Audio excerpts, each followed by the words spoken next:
Welcome to the Dark Horse Paranormal Podcast. I am your host, Chris Carr. And I'm Kristen Johnson. And this is episode 6.1. The first in the series of the dreaded D-word.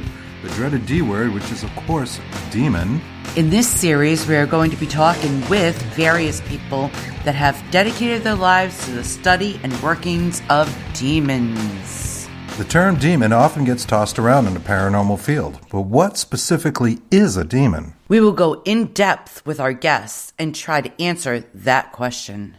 In this first part, we talked at length with religious demonologist Nathaniel J. Gillis. Nathaniel J. Gillis is an author, lecturer, and as said, a religious demonologist. After being in the deliverance ministry for 15 years, he felt compelled to bring his gifts and research to a more secular venue. We talked to Nathaniel about growing up in a haunted house, empaths, demonic currency, branding and scarification, sinistrari, Fritz Kramer, Monique Summers, the meaning of a pitchfork, demonic essence, and other hauntedly hauntology. You'll understand what we mean as we get through the interview with Nathaniel. So sit back, relax, and let's get this mother rolling.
Well, welcome back, Nathaniel.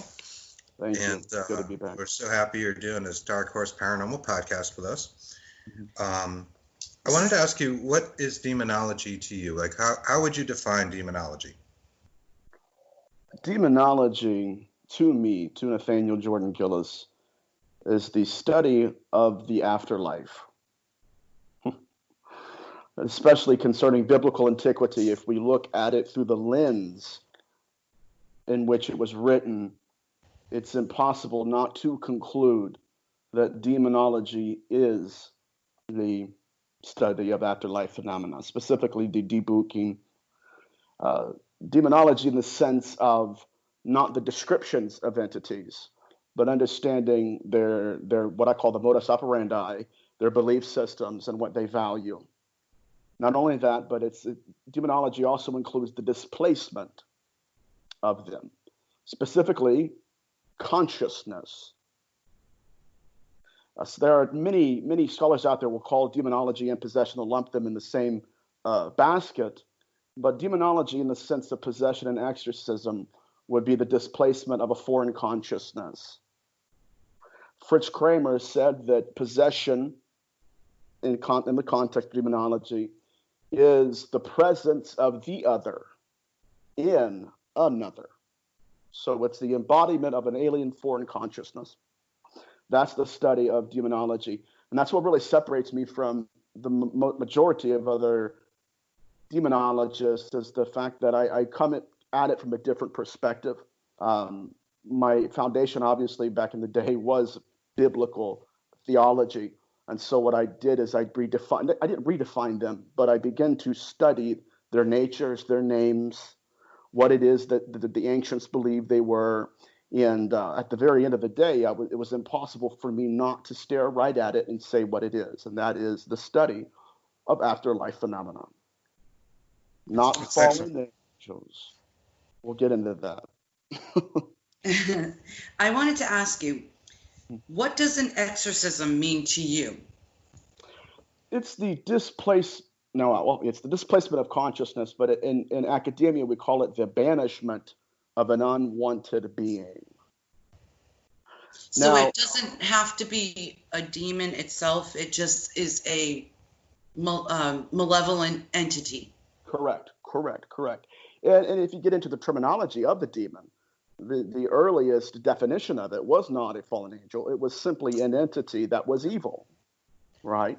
So whereas a demon is an evil spirit as a generic term can be a disincarnate entity as well. Does that make sense? So one of the keys in exorcistic rites in biblical antiquity, it goes back into the rite of exorcism and the concept of God divorcing a human being. Now, that's what's one of the most interesting narratives that I found in my research was that the exorcistic rites that were employed even in the Bible and later on into Catholicism and even right now, none of them were written for fallen angels. When you say fallen angels, does that have to do, I wanted to ask you this as well. What about the Nephilim? Nephilim. Nephilim. That's a very good question. Thank you. A lot of people don't know about that. So the Nephilim is what is called a cultural concept. And so when we go to the narrative in Genesis 6, it's important to understand that what they're employing is a vehicle of meaning. What they did is they went to Mesopotamia, looked at some of their legends and lore, took what they believed in terms of Nephal, fallen ones, Nephilim, and they transposed it onto their own religion. So the Nephilim is vital and important for two reasons. Number one, it can possibly tell us the origin of evil. And number two, a lot of people believe, and we'll get into that later, but they believe that this is the origin of demons. Now, what's the most important thing when reading anything from biblical antiquity, we have to understand their worldview. And something that really happens in demonologists right now is that their data sample concerning the Nephilim in Genesis 6 is small. So that narrative was not the only place in the Bible that the Israelites transposed the concept of Nephilim. Does that make sense? Yes. Okay, there's more to the story here. So the Nephilim legend essentially was that there were fallen angels that fell in love with women, and they took unto them wives and had children with them. It's very problematic. Very problematic. We know. Number one, angels seem to be genderless, or when they do manifest, they're men. But we have no evidence whatsoever that they have any form of sexual attraction. They have no appendages, quote unquote appendages, for this act to occur. So when understanding the Nephilim, number one, we have to realize that the data sample has to be expanded throughout the history of Judaism and not specifically located in Genesis 6. I'll tell you why that's important. Because the Mesopotamian legend that these people took and transposed upon their religion, it didn't just end with the term Nephilim. There were other titles for these entities. This is interesting. Number one, it was gardener. Gardener? Yes, sir. Okay. Number two, it was watcher. Right, the watchers. The watchers. Yeah. Yes, sir. So why is that important, Nathaniel? It's important because there are a lot of people in my field that will focus on that passage, Genesis 6, and they'll write hundreds of books on it without understanding that if that's all they wanted us to know, then they would have not placed that term and concept in other parts of their belief system. Okay? So, gardener, Nephilim, watchers. Now, the reason it's problematic in terms of the origin of demons being in Genesis 6 is that the demonology falls apart. Number one, how can they cohabitate with a mortal? Right. Right? That was our thing too. We've talked about this before. Right. I mean, a lot of people feel that the Nephilim were giants. Right. And where do you stand with that as far as Well, their actual physical size? okay. And then tie that into the gardeners and watchers. Okay. Well, the Nephilim, a lot of people confuse the Nephilim with the progeny of the Watchers. Okay, so a lot of people get them all confused, and there's a truth to it. But the reason that it falls apart is because in the Hebrew language, you can have one word but have two meanings. And so what you have to look at is the context, the historical context. How are they employing it? Now, the reason that the Nephilim is believed to be giants is because there's a strain of Nephilim called the Rephaim. Now, once I get done with this narrative I'm going to weave here, you'll start to see that this is very much about the end of life and the afterlife. Fascinating. Rephaim, yeah. And if I get to rambling, you guys just tell me to, or interrupt or whatever. This is all about you, so please, this is very interesting to us. Okay. So again, do you remember how I told you that the Nephilim came from a Mesopotamian legend? Right. Okay. And they were called the Apkallu. The Apkallu is where the ancient Israelites got that legend from Mesopotamia. So guess what? They did the same thing with the Rephaim. Archaeologists have found bowls were called ritual bowls as far back as the Iron Age, which would put them in the historical context of Noah, right? So it's all there. But in these bowls, they found a Mesopotamian reference to beings that were called Repuim, or it's Rephaim, R-P-A-I-M. Sounds a lot like Rephaim, right? Mm-hmm. To the originators, the progenitors of this legend, the Rephaim were not giants in the sense of 60 feet tall, entities who will go and kill people and eat them and whatnot. No, the terminologies employed in the Bible was not that they were giants in terms of physical stature, but remember how I told you there's one word or two meanings? That word Rephaim also means dead ancestors. Very interesting. So when you have the spies that go into the land, in the Bible, when Joshua sends them out there, they employ very interesting phraseology here. They say, we were as, what did they say? Grasshoppers in their eyes and in our eyes too. Now, if we're going to take that literally, there's a problem.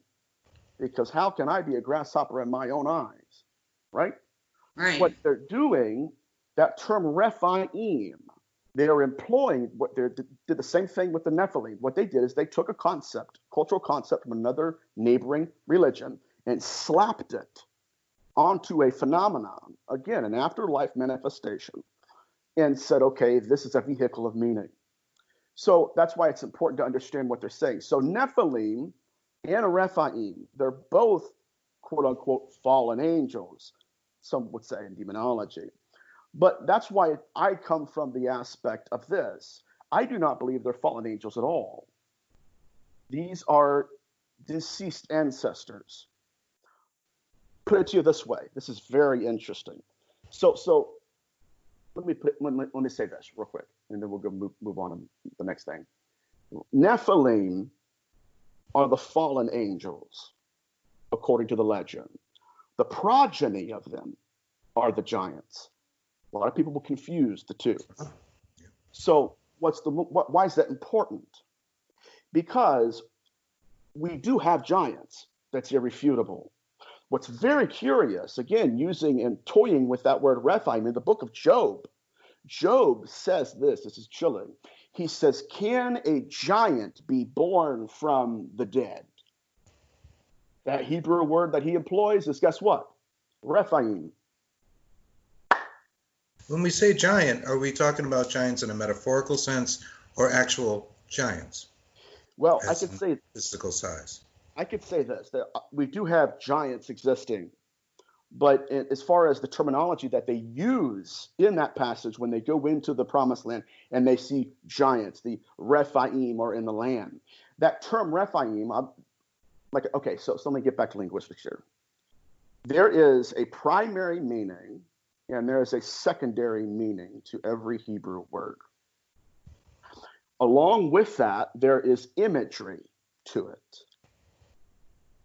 So when they employ that word Rephaim, they employ it in the sense of a deceased ancestor who was magnanimous, influential, powerful, wise. That's why in the Greek they call them titans, right?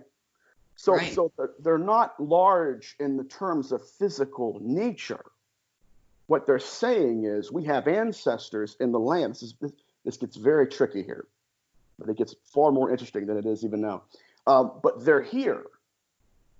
And in our eyes, we're like grasshoppers to them. Why? Because they're magnanimous. They're heroes. They're not physical. It's in the terms of, number one, they're deceased. And number two, they're heroes, legends, men of renown. So, does it make sense? You follow me? If I'm rambling, just let me know. It makes a lot of sense. All right, so we were discussing the Nephilim and them being more or less metaphorical giants rather than actual giants. They were giant in spirit. Yes, sir. Yes, sir. And like I said before, to understand the concept of Rephaim and Nephilim, you have to merge the two and understand what they're talking about, what the definitions are of the words, and how they're employing them. The reason I often bring this up in interviews is because I'm using this to prove, and which I will by the end of this interview, that what we're dealing with in demonology are not, again, horns and hooves, fallen angels, winged creatures. We're dealing with disincarnate consciousness. Right. And so why is that important? It's important because in terms of modern demonology, specifically in the West, when someone brings up the narrative of Genesis 6 to prove the origin of demons, they often say, and this is very interesting to me, they'll say something like, well, it's, the demons are the progeny and children of the Nephilim. Those are the demons. And I say, well, that's true, but it's not true. Because they do not become demons, quote unquote demons, until they die. Right. And that's the issue here, is that even in the terminologies of the Rephaim specifically, it's not just that they're sunken. That's what the term means as well, sunken ones. The imagery, Chris, the imagery is when someone dies, it's as if they weaken. They're also called weakened ones. They just sink. That's the imagery.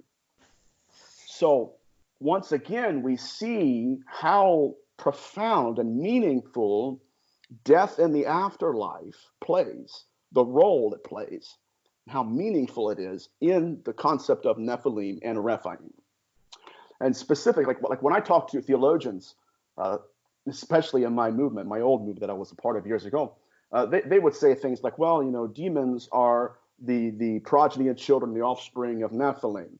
And I would say, well, hold on. They weren't demons when they were alive. It's interesting.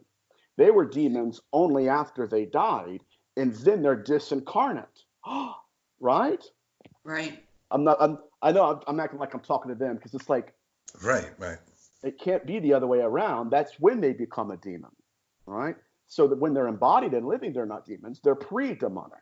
But it's only after death that they leave their body, and now you have a disincarnate spirit.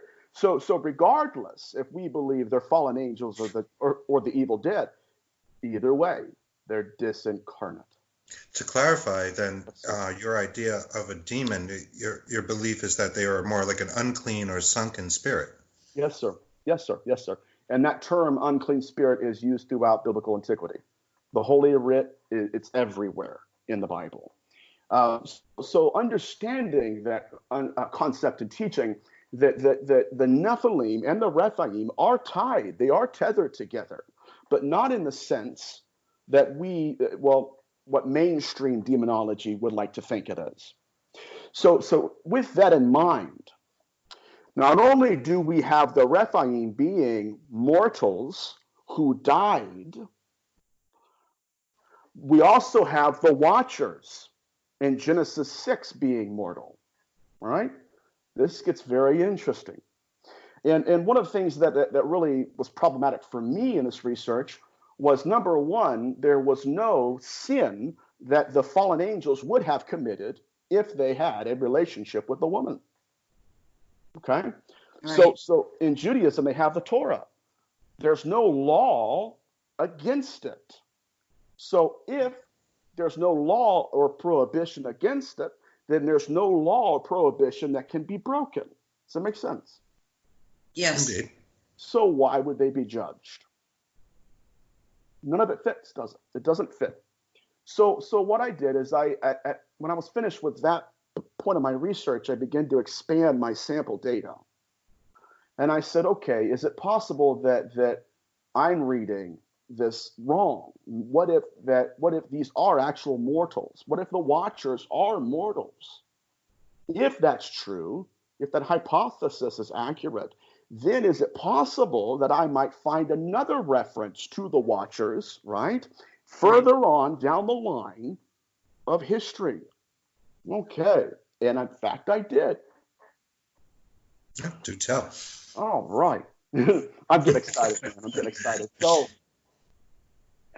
the Watchers, the gardeners, is a term that later on the Israelites would use during a funerary rite.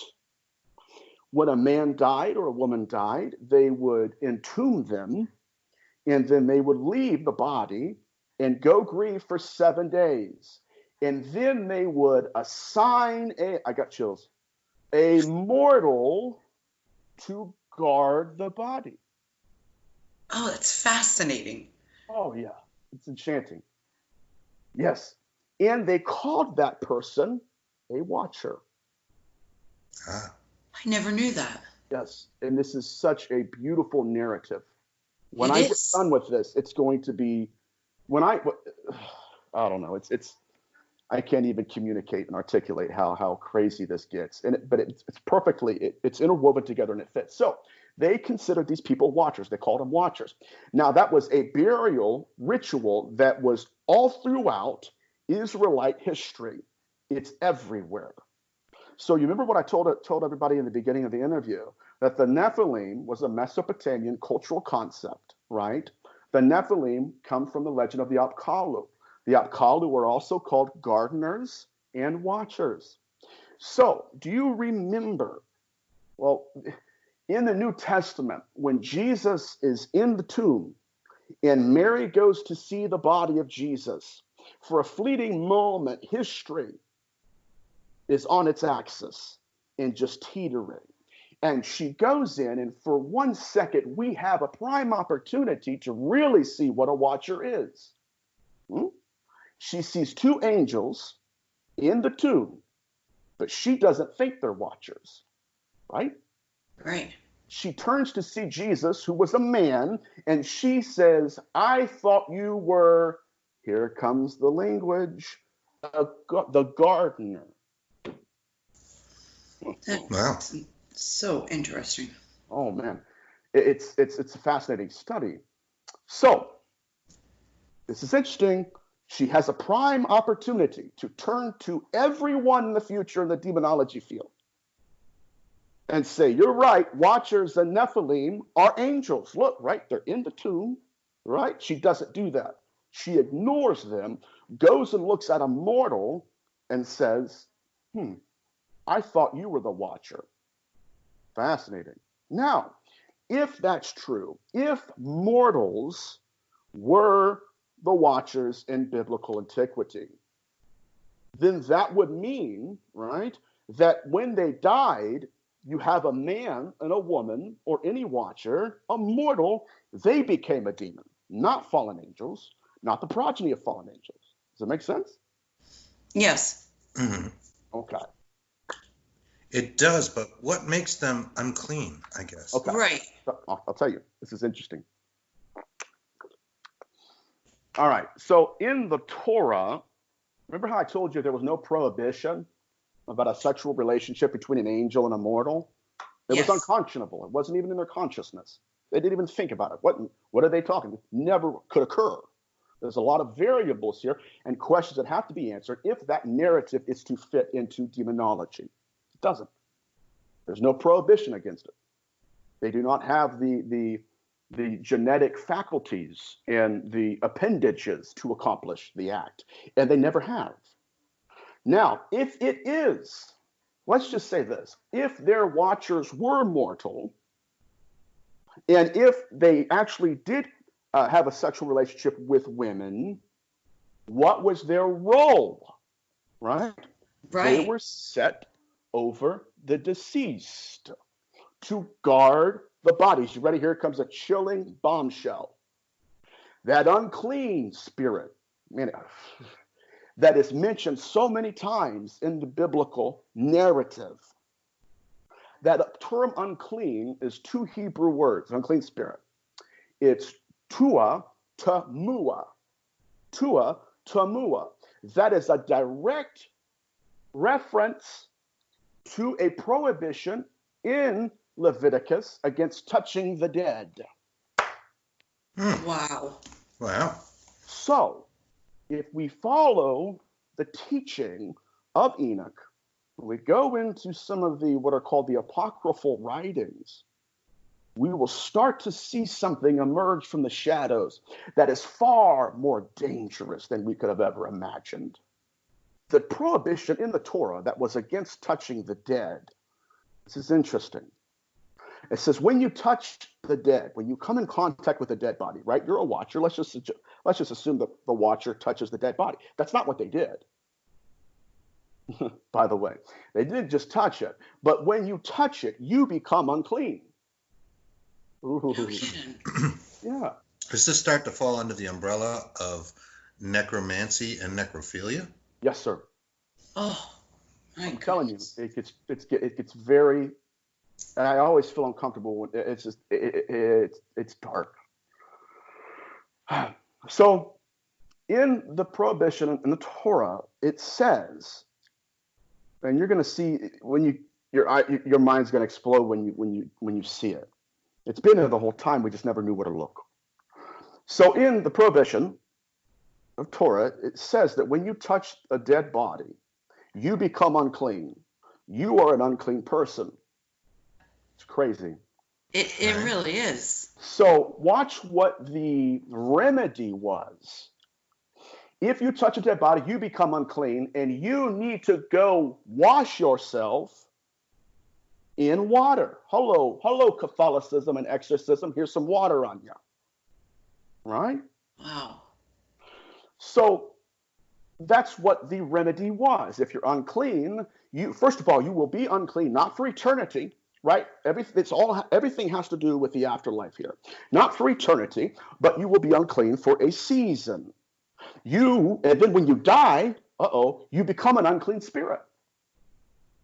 Oh, jeez. Wow. Is the water metaphorical? The water is, yes, sir. Originally in the Old Testament, even in the New, it was an exorcism. Really? Yes. So if you understand, okay, let's take it like this. Understanding that demons and diseases were synonymous in that period, okay? So when I had a disease, remember how in the New Testament, Yeshua, Jesus told the man that was unclean, go wash in the pool of Siloam? Mm-hmm. Right. Why? It has everything to do with the ritual of exorcism. You're unclean, go wash yourself. Mm-hmm. Now, another interesting aspect of this, of course, brings about the idea of holy water. Yes, sir. And if you notice, this is what there's a lot of Catholic exorcists. Look up Father Ripperger, I think his name, and he'll talk about, even Malachi Martin will talk about why it is, here, this gets into something brilliant as well. why it is that they do holy water. They do holy water because in their quote unquote, we're reminding the demon of baptism. First of all, when has a demon ever been baptized? Right. Right? It falls apart. That demonology, in the sense of falling, it falls apart. So, understanding that, moving on to the concept of touching the unclean and then becoming an unclean spirit. So, in the New Testament, we see that term in Matthew. He was full of unclean spirits. Okay. That term unclean is not an eternal abode. It's a state of being. Now, if we go to Matthew, if you remember, let me do this real quick. Where was it at? I have a passage that I want everyone to read. It's Isaiah 65. I'm going to pull it up on my phone, and I'm going to read this to you guys, because you'll start to see very quickly that we're not dealing with fallen angels at all. And they know that. We're dealing with entities that are very much human. Okay. So 65:4. Now, do you remember, because I'm going to read this, and I want everybody to keep in mind the story of Jesus getting off the boat, right? And he sees a man of the Gadarenes. He's in the graveyard. There's swine around. He's not of his right mind, and he's cutting himself. Okay? Now, in Isaiah 65, Yahweh, Elohim, which is the God of Israel, 65:4, he says, all who continually provoke me to my face, offering sacrifices in gardens, burning incense on altars of brick, who sit among the graves, who eat the flesh, all this stuff. That's Yahweh talking. Now, 65:11, this is interesting. He's talking to the same people. He's not talking to fallen angels, correct? Talking to mortals. He says, but as for you, who forsake the Lord and forget my holy mountain, who spread a table out for mene, M-E-N-E. He says, I will come to you and I will number you. Why is it important? Why is it important? Because that was a form of necromancy that was prohibited in the first century. It sounded like necromancy to be sitting in the garden with the incense and among the graves, right? Yep. Right. That's what he was doing. He wasn't a demoniac because he was possessed with fallen angels. He's a demoniac because he went there to be possessed by ancestors. Wow. So it's very much present. Now there's a rabbi. His name is Yochanan ben Zakkai. He existed in the first century. He came out for this theory and said that that term, unclean spirit, is a direct reference to the prohibition of touching the dead. So even if you get back into the history of this and the legend of the Nephilim, the Watchers taught humanity rituals and magic rites. I would suggest to you that there was a prohibition that the Watchers broke. They actually did have intercourse with a mortal, but that mortal was dead. Cool. And that's the necrophilia. Right. Yes, sir. And that's a lot of this touching, this idea of touching the dead, seems to provoke that thought. Of course. How are they That's why touching they're them, right? unclean. I'm sorry? How are they touching them? Exactly, Yeah. Don't touch them. it's I touch not them. You know what I mean? It's like, whoa, putting them in the ground or holding their hand and saying last rites. This is way a little bit more intimate. Yes. And it was done as a ritual, just like they taught humanity other rituals. So why does that play a part in demonology? It plays a part in demonology because, number one, you see what they're after. I know you guys are familiar with the incubus, right? Right, and succubus. Right. So all of this is, and this is what really drew my attention to this work, is number one, what are they after? Why would they having intercourse with a deceased person. What's in it for them? Like it's not just trying to impregnate them. So essentially, that is the act that happened. That is the sin that they committed. Now, how did remember how I told you Job? What did Job say? Rephaim, dead ancestors.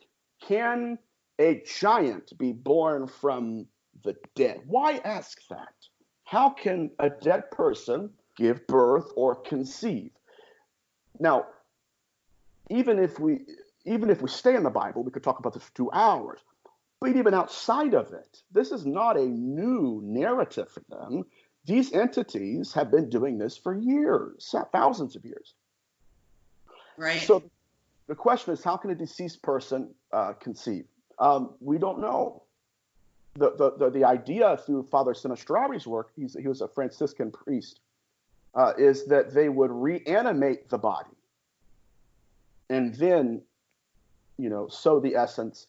And so it gets into a whole different stream of research. But I want to make sure that we all understand that there was a prohibition that was broken. There was a law in Torah that was snapped in half, and it wasn't a small one. This was a very grievous act of necromancy and necrophilia.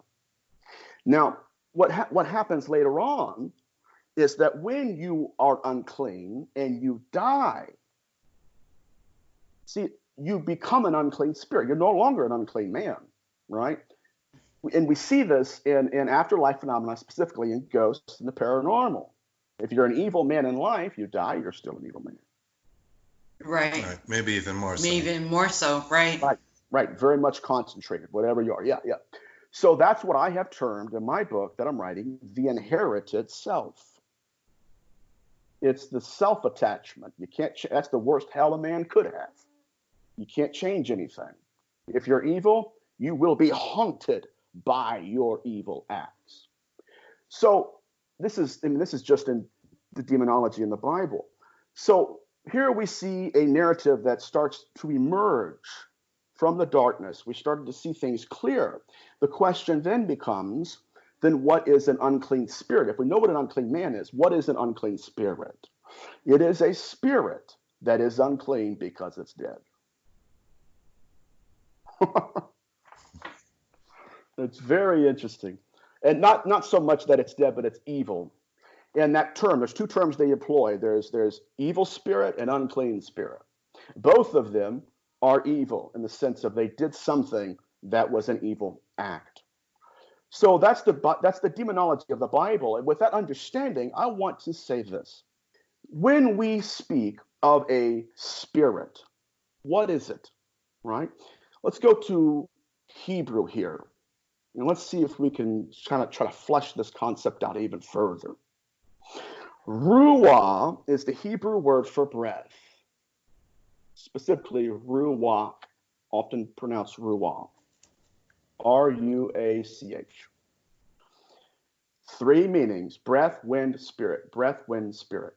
So, when we speak of unclean spirits, that word spirit means breath. Actually, to go further, it literally means to inhale life through the nostrils. And this is why it's very problematic for me with systematic demonology, because I would ask any of the systematic demonologists to prove to me when any angel breathed life through their nostrils. They didn't. But you know who did? Adam. Right? It's a creation narrative. And Yahweh, breathed life in what? The nostrils of Adam, and Adam became a living soul. Right? So this concept of a fallen angel falls apart like paper mache in the hands of a strong man. It's ridiculous when we think about it. It's like defining the difference between the living and the dead in a certain way. Yes, sir. And it's absolutely afterlife phenomena. We're dealing with what I call liminal beings. Liminal meaning it's being in between. I'm neither here, I'm neither there. I'm not that, I'm not this. And I think that's played a huge role in demonology for us because we don't know what to call them. Right? They're Right. in between. And it's just like we were going to talk about the witch of Endor. When the witch of Endor saw what's called the shade of Samuel, it scared the snot out of her. She said in the Hebrew, I see an Elohim, a God, coming out of the earth. Man, I got chills. So that's my point, is this, that the concept of a fallen angel and that demons, oh my God, they're fallen angels. They're so powerful. It falls apart just in the Bible. I haven't even gotten to other things here. So watch this. Adam inhales life through the nostrils. What is an unclean breath? It's someone who's unclean and who inhaled life through the nostrils.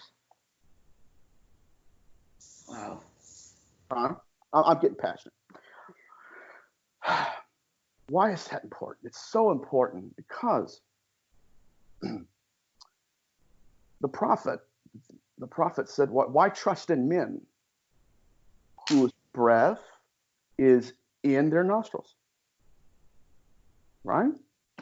Right. So before, we had no prohibition that the angels broke. There's no sin they committed. Now, if it was a mortal, there was a sin, right? So it fits. Now we have an unclean spirit, but that's not a fallen angel. It's a mortal who lived and died. Right. No wonder it wants to possess. So that said, now we land in the 1st century. We have an exorcist, and he was an exorcist, named Yeshua, the Jewish Messiah, Yeshua HaMashiach, Jesus. The King James Version would have us to believe that when Jesus casted devils out, that he would say, go. In this translation. This is fascinating. Okay, keep in mind, the model for demonology doesn't work with fallen angels. It will work if we place it in the correct context as mortals. Okay, keep that in mind, please. So, Yeshua goes to them and he employs a word in Hebrew called get, G-E-T. It's where we get the word ghetto. And literally, your Hebrew scholars will say that the exorcists would go, and it was almost as if they pulled out a marriage contract and say, you broke it, you're a banished being. That divorce in Hebrew was called a get. And where did the rules come from? I mean, are they direct rules of God when we say these things, or who are they decided by? Well, that's a good question. I think that what's happening on a larger scale is that they were dealing with entities that were Jewish. They had a concept and a fear of Yahweh, right? Just like if you go to Baghdad right now, you'll have entities who they don't believe in Yahweh, they believe in Allah. So they'll respond to Allah, right? So Right. it fits into the concept of geography and their belief systems. Mm-hmm. Wouldn't And that life experience, maybe. Yes, sir. Right. Worldview. Yeah. So we see something coming from the shadows that's very interesting here. Yeshua goes and he says, listen, you've been divorced. Get. First of all, you can't be divorced unless you're married. And another question, when did Yahweh ever marry an angel? It doesn't fit. No, not at all. Not at all. Right? It's odd. He did marry Israel, right? Right? On Mount Sinai. So what we're dealing with here is a microcosm of theology and belief system that it's increasingly visible. They're not horns and hooves. And remember what I quoted Isaiah 65 and how Yahweh's talking to mortals about necromancy. And he says, I will come. This is interesting. And he says, three things I want everybody to pay attention to. I will come to you. I will number you. Right. Because you've been worshiping. I wanted to ask you more about what that meant. I will number you. What I does will that? number you. I will gather you into one place. I will count you. That word number, if you remember in the story of Daniel, when the hand of God wrote, mene, mene. Mhm. Yeah, that word mene is to number, right? You were weighed in the balances and found wanting. Mm. So here comes Yeshua, and guess what he does? Does he look at them as if they're fallen angels? He doesn't. Watch what he says. What is your name? They said, we are legion for what? I got chills. We are many. Mm. He came to them and numbered them. Yeah, that's an often quoted thing. We are legion, we are many. Right. Right, right. He numbers them. The man falls on the ground and worships. We don't see demons worshiping. Right? Does it? Or fallen angels at least. So yeah, so he is possessed by graveyard ghosts. That was his whole purpose of going there. Remember, he gets naked. Right. Yeah, he's possessed with what? Not Beelzebub and Baal. Those are roles that these entities will play. It's like the chaotic Right, energy Right. I've of had the evil this energy. idea, from doing paranormal investigations and different things that supposedly, demonic, hauntedly places, right? Yeah. Hauntedly. That's not quite a word, but you know where I'm going with that. That's a good And, word. I'm where gonna use there were it. exorcists brought in. I remember being on a paranormal team years ago and coming into a certain house, and at least I don't know who they got, but it got worse after that. Right. And I had this idea that whatever was there wasn't demonic, but was spirit in nature, but was stepping up to a role of, like you said, a Beelzebub or some other goetic demon, Yes. or a demon of the Goetia. That's huge. So yeah, it's the role. Yeah, like they almost want to fill the role of it, like it exists because it's in the collective consciousness Right. that there is a demons of the Goetia or whatever demons you prefer to pick, and maybe even going back to something as simple as, what was the thing that got kind of popular a few years ago with the spinning the pencil, and they put some the pencil thing, demon name to it. And I can't. Pencil challenge. Or the something. pencil. Yeah, it was they put a demonic name to it. Yeah. And it was really just a ploy of a movie that was coming out. And That's right. Yeah, I thought that was pretty interesting. But people were seemingly to get real results, like spinning this pencil, and it was under demonic controls, almost as if something was stepping up to the role. Right. I wish I could remember the name of that, but I can't right now. Do you know what I'm talking about? Yes, sir. Yes, sir. There was a it was a parapsychological group back, I think it was in the 70s. They held an experiment, and they created a fake ghost. And this is they had his name was Philip. They created a whole history for him: when he lived, where did he live, what he died of, how old was he, what he looked like. They had a seance. Didn't tell the people. Philip came. Right. And they got some actual data back, I bet. Right. Yeah, that's terrifying. So understanding back into that story, Yeshua is fulfilling a prophecy. And a lot of people will point to this particular passage and say, well, this proves that they're fallen angels because they said, have you come to torment us before our time? Now, if they were unclean, remember how I told you the prohibition and the remedy was go for a period of cleansing for a certain amount of time. Right. What they're really asking is, we're still being cleansed. Oh my God. Have you come to torment us before we've been cleansed, right? Before our time limit's up. A lot of people, oh my God, it's the judgment. No, it wasn't. They were truthfully asking him a question.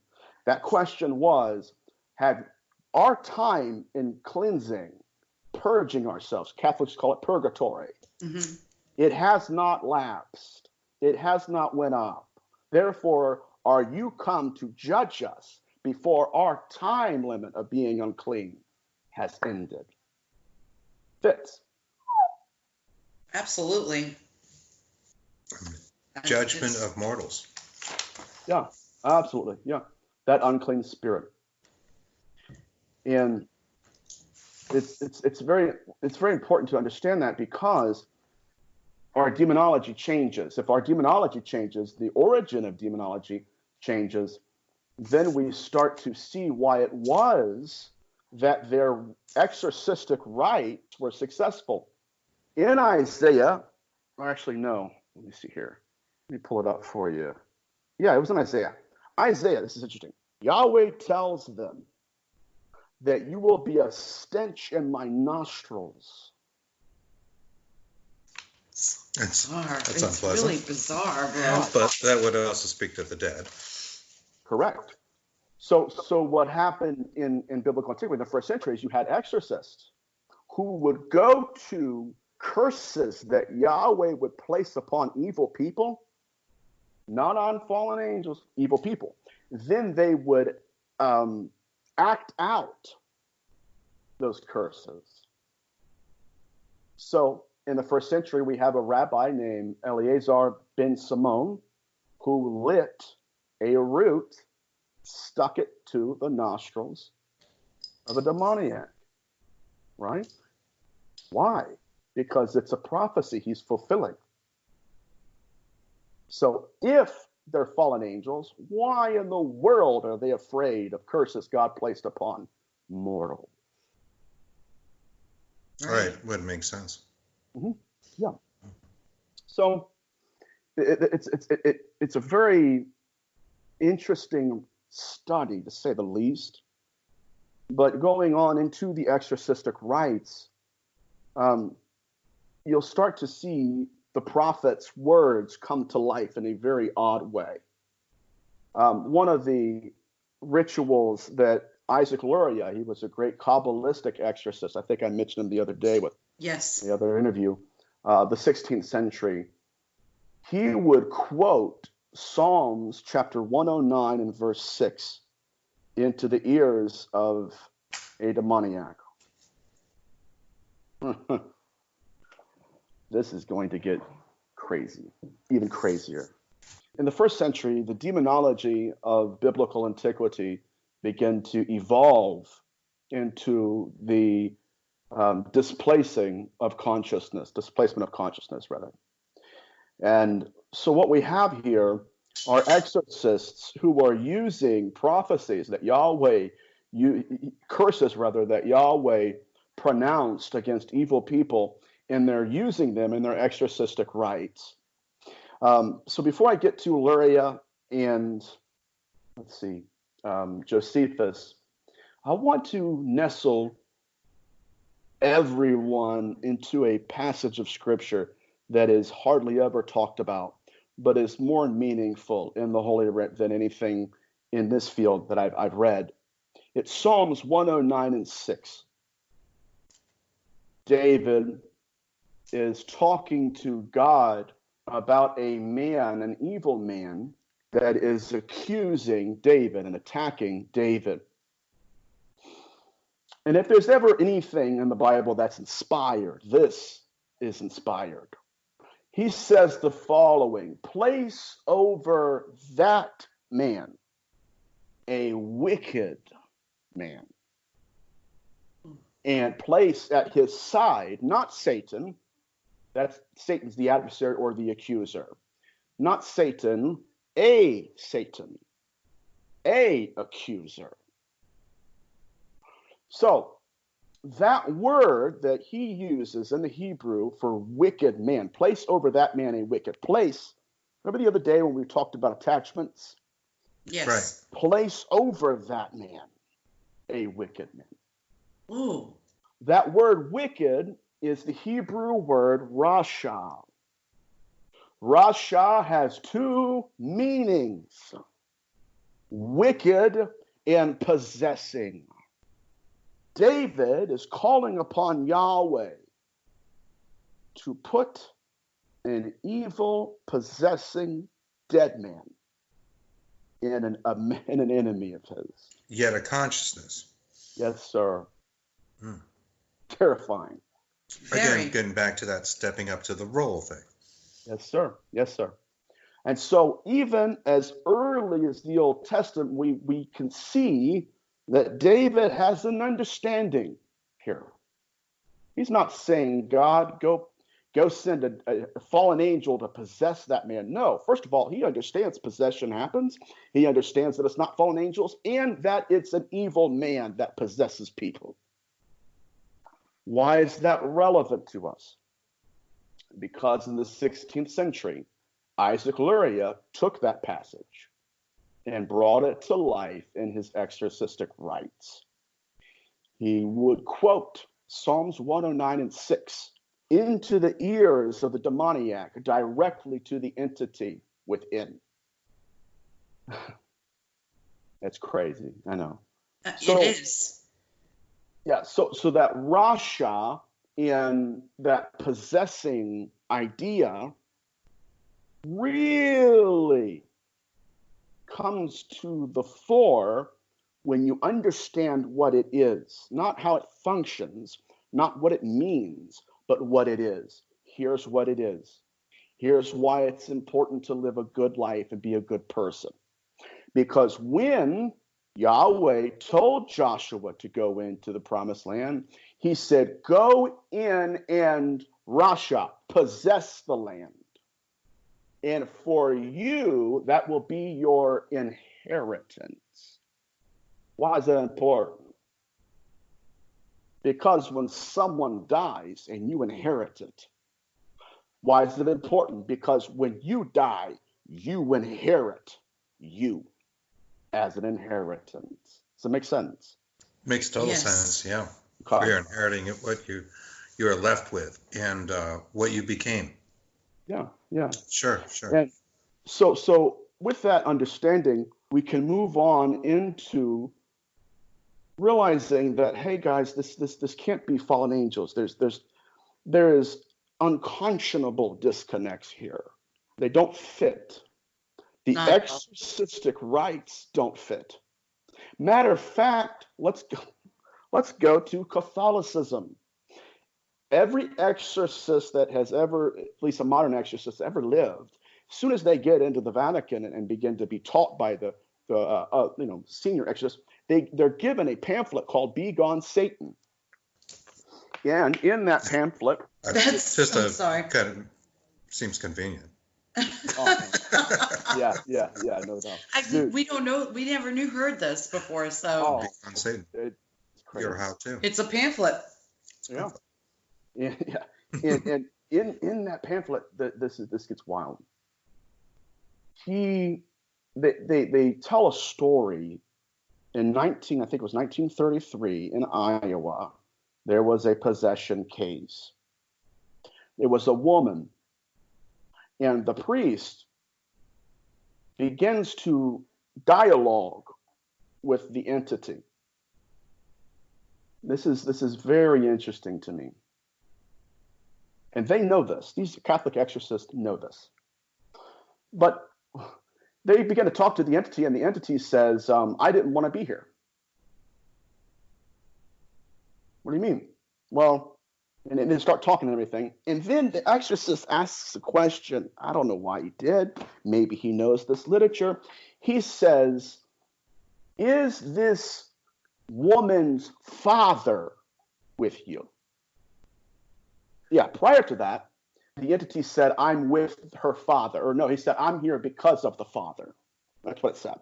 And so that led the exorcist to think, okay, is the father with you? The entity says, yes, he is, because he's damned. So here, just in the Vatican's pamphlets, we have them side by side in a case of possession. Unbelievable. Yeah. No wonder they throw holy water. Why? Because they're reminding the devil of baptism. Why? It's never been baptized. If it's afraid of baptism, baptize the guy. Right? Right. Makes sense to me. Why here's a big reminder. Why? Because it's an unclean spirit. ura ara, right? It inhaled life through the nostrils. No wonder, right? No wonder in the first century, Josephus, a secular historian, said he watched Eleazar ben Simon burn a root, stick it to the nostrils of a demoniac. Why? He's not trying to, right? No, he's trying to get rid of that entity. Why is he at the nostrils? Because that's where it was brought to life. Right. Now, moving on into, okay, first of all, that's why it's so important that when we approach this biblically, we approach it biblically. I mean, there's many ways to approach it, but there's demonologists in my field, even like Christians that I grew up with, that they'll claim, well, that's not what the Bible says. They don't know what the Bible says. It's scary. And that's why, like, okay, necromancy. We can get to the Witch of Endor. You want to talk about that? Yes, please. Okay. Now, the greatest scholar, living scholar right now on her in that story in 1 Samuel is Professor Esther. You wrote that down the other day. Esther Moy from Union Theological Seminary. One thing that we have to acknowledge is that they have their own worldview in biblical antiquity. It's not our worldview. It's their worldview. Number one. Number two, the prohibitions that Yahweh set forth in Israel was not a one-size-fits-all. So there was a prohibition against fornication, but not against intercourse. That makes sense. Mm-hmm. Mm-hmm. If it's within the constructs, it's legal. Not the act. The act's not illegal. It's within certain constructs. And that's the same thing with necromancy and divination. So when we land into the story of Saul going to the Witch of Endor, what he only did that because he had went through other what are called amulets. He went to the Urim and Thummim. That's divination. Mm-hmm. It's not there. So he was at his last resort, and so as a last resort, rather, he went to the Witch of Endor. First of all, she is not a witch in the sense of flying on brooms, making people some stew and, I have new. All right. People demonize her, especially in Christianity. They demonize her because they can't deal with the fact that number one, she's still alive. Why is she still alive? He just killed all the witches, all right? Doesn't make sense either. All right. So what he does is he asks for a woman. In the Hebrew, it's very interesting. The Hebrew reads as following: find me a woman who can divine to me by a ghost. Now, in order for us to understand fully the story as they did, we have to understand what their belief systems were. We have to understand what necromancers did, how they practiced their rites, and how they kind of saw their gifting. Okay. Mm-hmm. Sure. No, I love the subject because one of the things I often say is the ghost hunter crowd, of which we are part of, and I actually hate that term, ghost hunter, but We're investigators. are basically performing necromancy. We're asking spirits to talk into our recorders. We're asking them to, touch this a little bit of electronics here and produce some sort of EMF or just play with energy of it to create a result. It's a whole different thing. You're right. And yeah, that's a good point. It's a whole different concept. Yeah. So there's just so much, man. So there are, I liken necromancy in biblical antiquity to getting an associate's degree, a bachelor's degree, and a doctorate. There's 3 different levels of giftings in necromancers in Israel. Number 1, it's someone who can divine a ghost, can raise it up in a graveyard. Mm-hmm.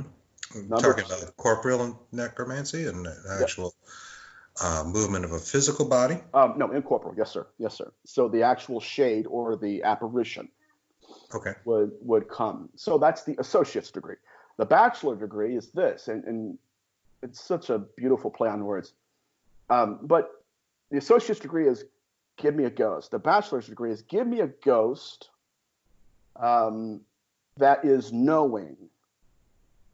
In other words, not just an apparition, but an apparition that is familiar, right?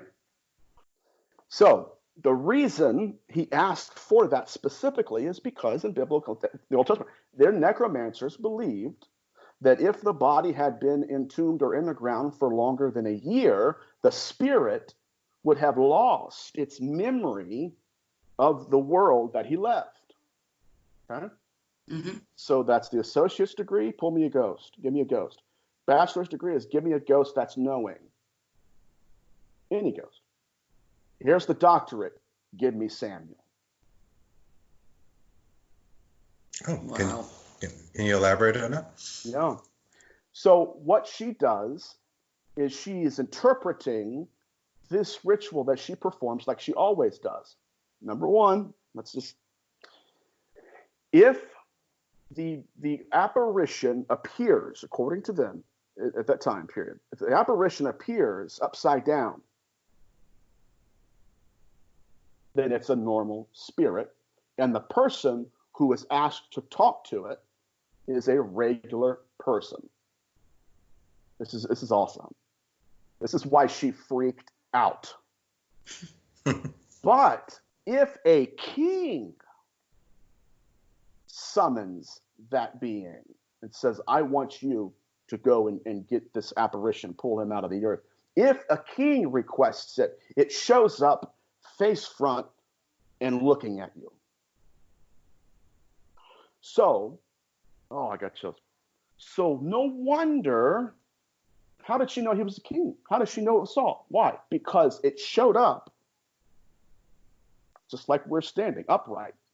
Face forward and not upside down. Not upside down.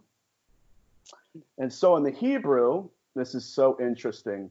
It says, go give me one who has a familiar spirit.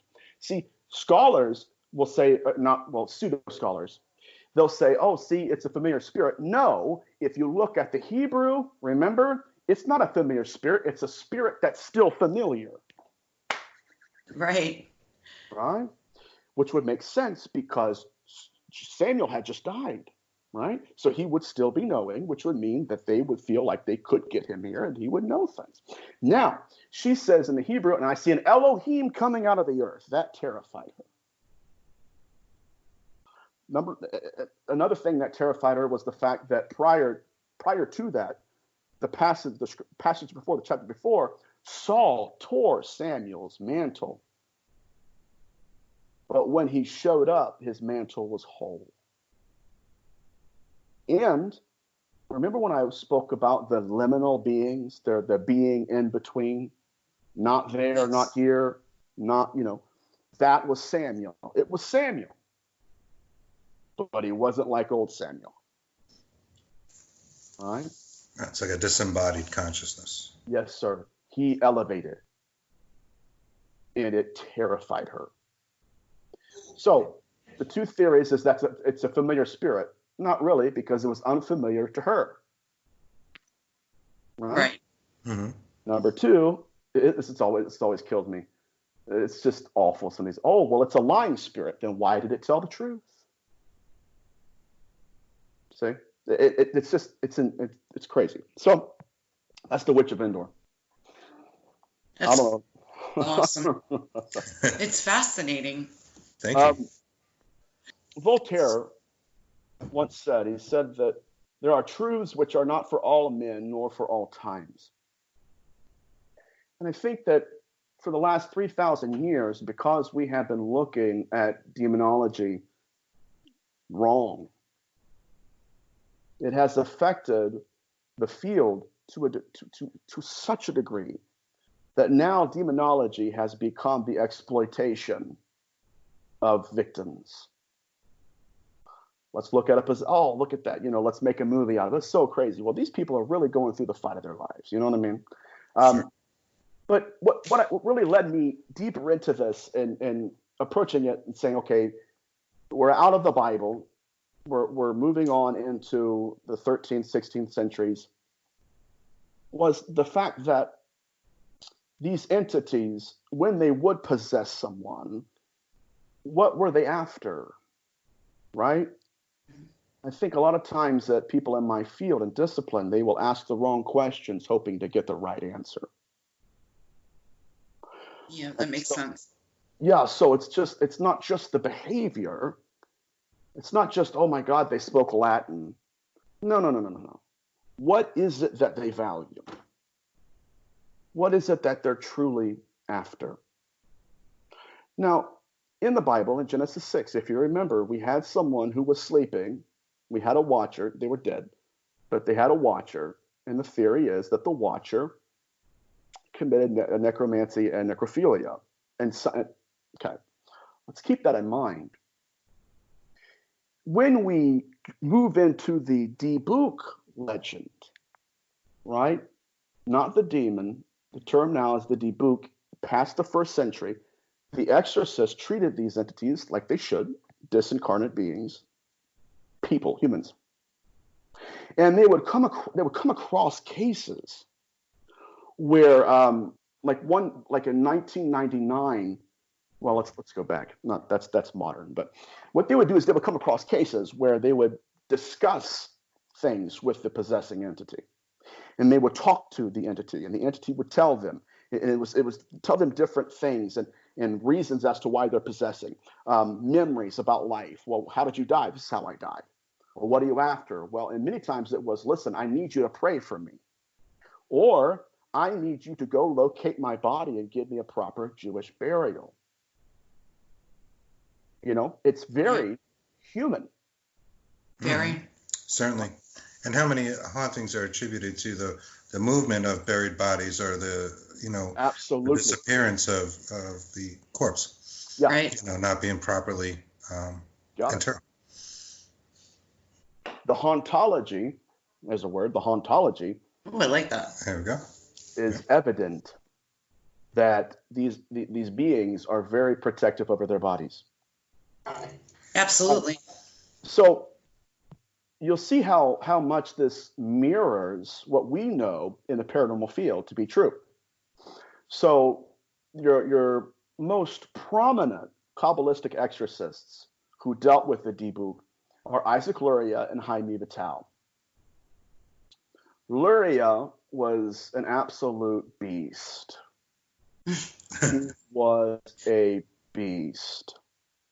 He trained Jaime Vital, and together they began to construct a very intricate teaching, and basically the way they would chronicle what they came across was very, very profound. In their cases, most of the entities that were malevolent were murderers, rapists, killers, evil people. Most of the entities that were benevolent, who were just possessing someone, not hurting them, but obviously invading their consciousness. These were people who either died at an early age. Maybe they were a child. Maybe let's see here. Maybe it's a violent death. Mm-hmm. So they begin to categorize the entities that they were casting out of people, and that was what really got my mind rolling, because I had done settled in my mind what the Bible taught, but I needed to know in practice how was that being employed. Right. And so what they would do is, again, they would chronicle their cases, and they began to strategically underline and highlight different characteristics of these entities. And one of the characteristics was, if it's someone who lived and died at a very early age, they would want someone who was young. Right? Right. It's crazy Makes stuff. sense. It really is. Yeah, it really does. So that's what they encountered and they recorded. So, but in the concept of the Dibuk, they encountered case studies and people, specifically women, who would come and they would say, listen, prior to my possession, I was raped. not by a man, but by the possessing entity. Idea of incubus, sure. Yes, sir. And that falls back. Remember what I told you guys last time? We can't just define them by descriptions, because if the incubi are the only entities that have coition with women, then why are the debuk doing it, right? These are all descriptions. They're the same entities. We're describing acts, not the entities themselves. Behaviors, yeah. Let's zoom out for a second. Is this okay? Yeah. Okay, let's zoom out for a second. It is a fallacy that possession begins and ends with the act of possessing and the exorcism. That's not true. There are steps that have proven to happen prior and after that person dies. Right. So in the chronicled history of Luria and Vital, they would have married women, handmaidens, who would say, this entity would brush up against my skin and would try to manipulate her into yielding consent for intercourse. Do you remember how I asked you guys in one of the major deficits in demonology and fallen? How do they have coition, right? How could they have? How could they? They're angels. No, if they're mortals, watch this. They would have the urge, the desire, and the memory. They just don't have the faculties. Oh my God! So now we have the incubus and the debuk. It would begin, in many cases, not all, it would begin with the yielding of consent. The entity would Rico Suave, Casanova his way into getting what he wanted, afterwards, possession. Right, so it's like a gateway. Right. Really intriguing to me as well is the fact that there were some entities who didn't care about consent. Right? It's inconsistent here, guys, you know? And that'd be more of a rape. Right. Right. So what generally happens in my field, demonologists will say, here's the model. If these entities' behaviors and belief systems doesn't fit in the model, it's not that it's not a demon, it just doesn't exist. No, we have to be, right? We have to be honest with the data. Right. If we are, that would mean that it's not practitioner driven. It's evidence led. And I cannot stress that enough. So, is the debuk an incubus? That's just a behavior. That's just an act, right? What we're dealing with the same entities. And watch this. If one entity doesn't care about consent and the other one does, they have a sense of morality. And fallen angels are fallen angels because they don't care. These do, right? Right. Sense at all. More of a human thing. Yes, sir. Conscious. They're relying on memory. They're definitely not virgins. Maybe they are, maybe they aren't. But they, number one, they have urges, the memory. They know what to say, how to say it. They're after it. They're after the relationship and the union. So moving on from the debuk and understanding that it's not possession in terms of fallen angels and horns and hooves, it's afterlife phenomenon, and that they chronicled it through the 16th century. So moving on into the incubus. The greatest demonologist and researcher that has ever lived that studied the incubus as a discipline was Father Sinistrari of Amino. He's a Franciscan priest. This is a very diabolical part of my research, so brace yourself. Boy. It's so he also chronicled cases of people who were possessed. Not possessed, but people who encountered incubus and succubus entities. So if it was a female, this is also interesting. We'll get to that in a second. I'm sorry. I'm trying to get. I really want to make sure this is perfect for you guys. Oh, this is great. Sinistrari chronicled cases where the woman would wake up, know she had a moment of time with an entity. An encounter. Yes, sir. And that there was physical evidence of it.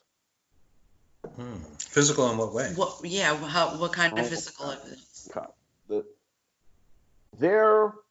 They collected essence from her.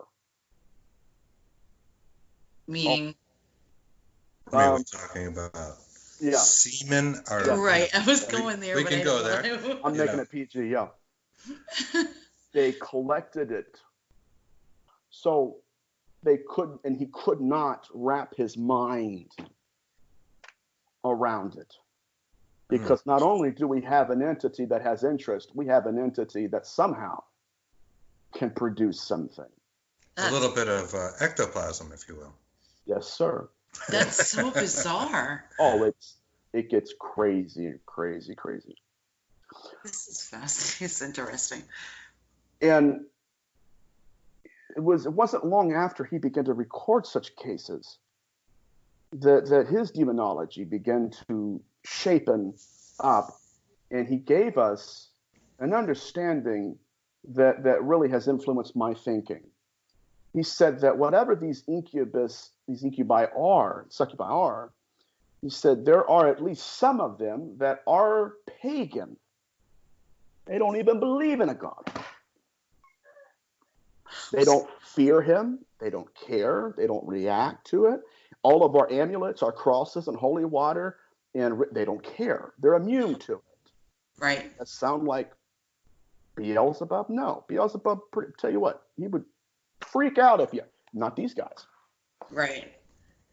So once he began to collect the essence and record the different physical manifestations that would happen, he collected a group of doctors, and he had a victim that had died.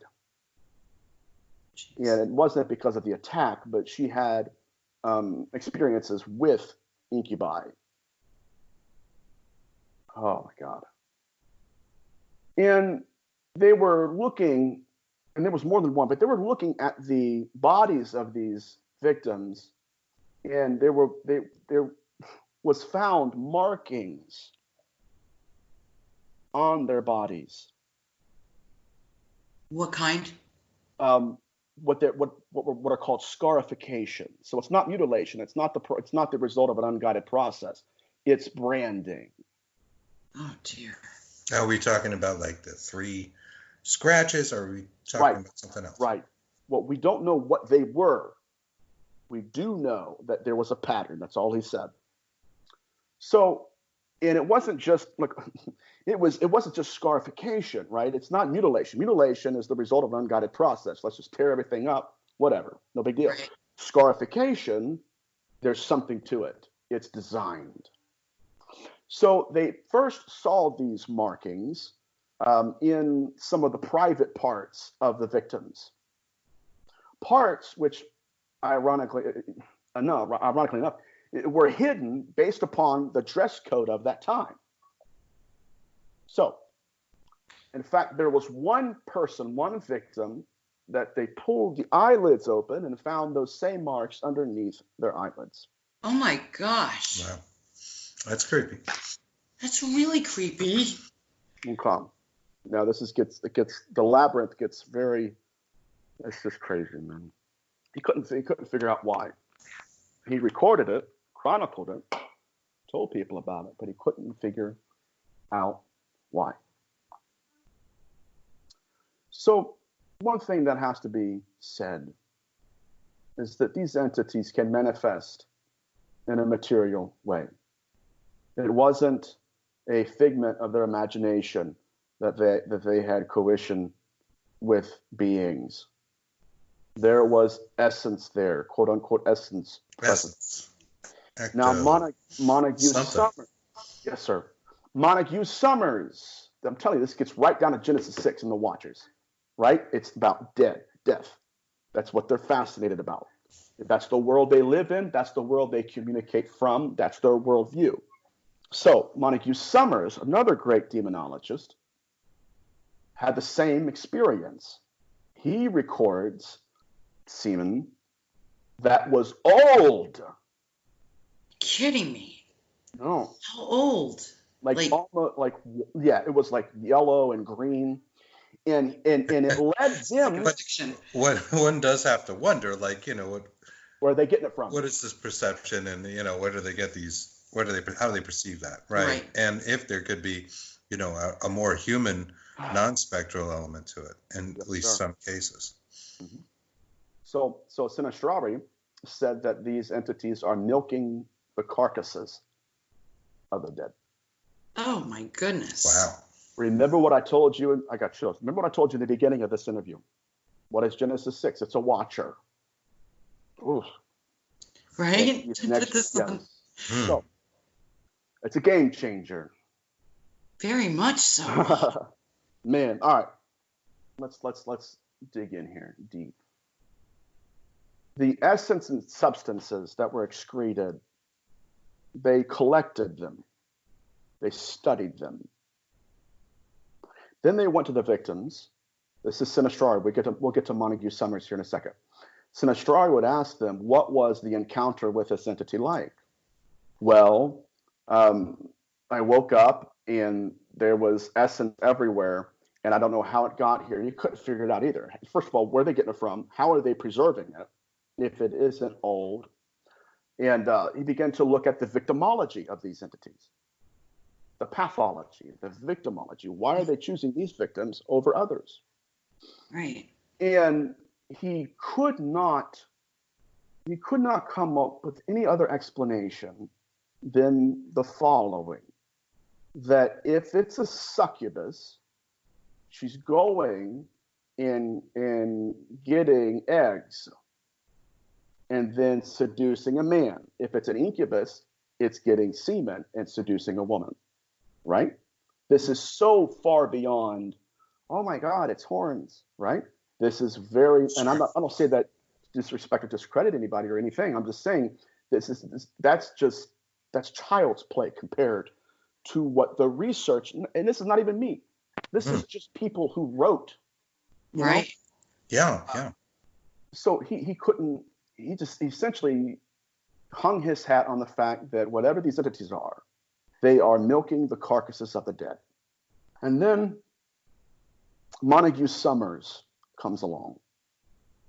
Montague Summers records and pens in one of his epics and stories that he interviewed a victim of an incubus. And the victim said that this particular entity didn't even care to make his appendage look real. Oh my God, this is interesting. It was metallic. It was metallic. Are you kidding me? Montague Summers. Is this going to lead to the legend of the pitchfork? I mean, I hope not, with the devil. So I'm not touching that. No. It's crazy. Break, but yeah, metallic, that's scary. That's weird. This was Montague? Montague Summers. Yeah. Summers, okay. Yeah. Summers, he had cases where there was one. Sounds painful. That's the thing. Yeah. What? Oh my. And perhaps goodness. pain is part of it. Correct. Again, what are they after? What are they truly after? What do they really want from us here? Right. Montague Summers had a case study where he said that the woman encountered an entity that, number one, he was freezing cold on her skin. Number two, that he didn't have one appendage, he had three. Whoa. I'm telling you, it's diabolical to the core. That's an excellent word. And he too noticed that there were markings on some of the victims. And that led me, and when I read that and I researched it, I had to sit there and I almost cried, because I'm thinking in my mind, oh my God, demonology is light years behind whatever these entities are doing and whatever it is they're after. Going deeper into the victimology, you see even in the occult that the incubus and the debuk were not the only ones who would have sexual intercourse with mortals. There's a book by R.E.L. Masters. It's called Eros and Evil. In that book, Eros and Evil, he lists a very, very chilling observation. And he just basically chronicled 1,000 years worth of experiences that witches have had.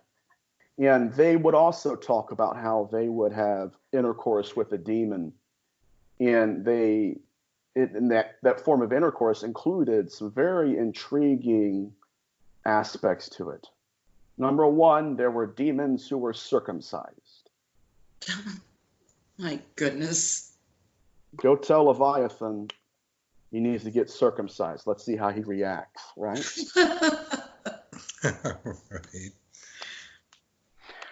Right. So there were entities that the appendages weren't even trying to look like human, appendages. They were not biological. They were metallic.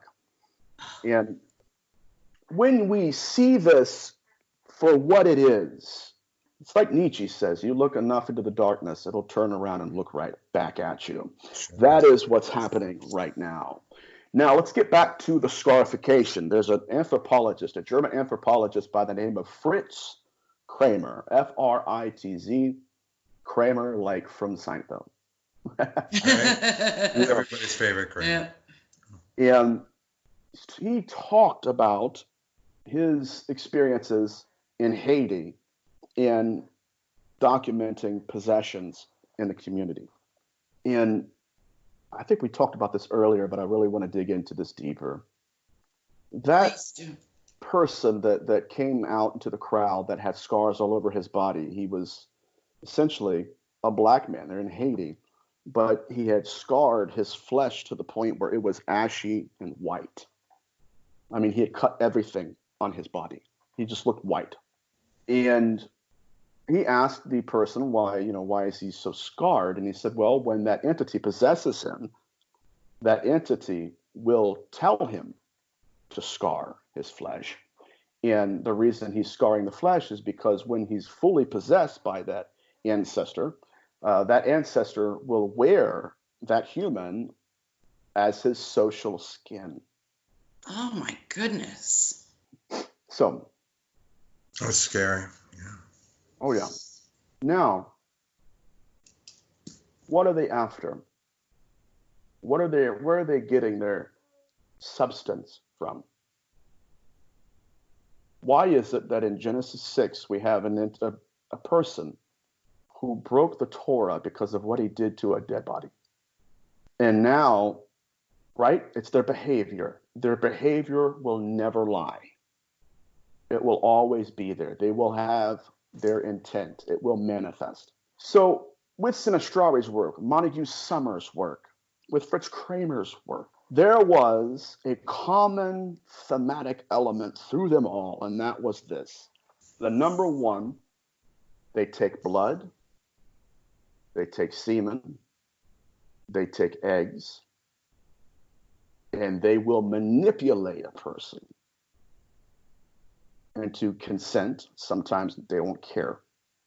Sinistrari said that they would take, Montague Summers, this is interesting too. Montague Summers and Sinistrari would talk about how they would go to a dead person, get the semen, and then put it into a living person.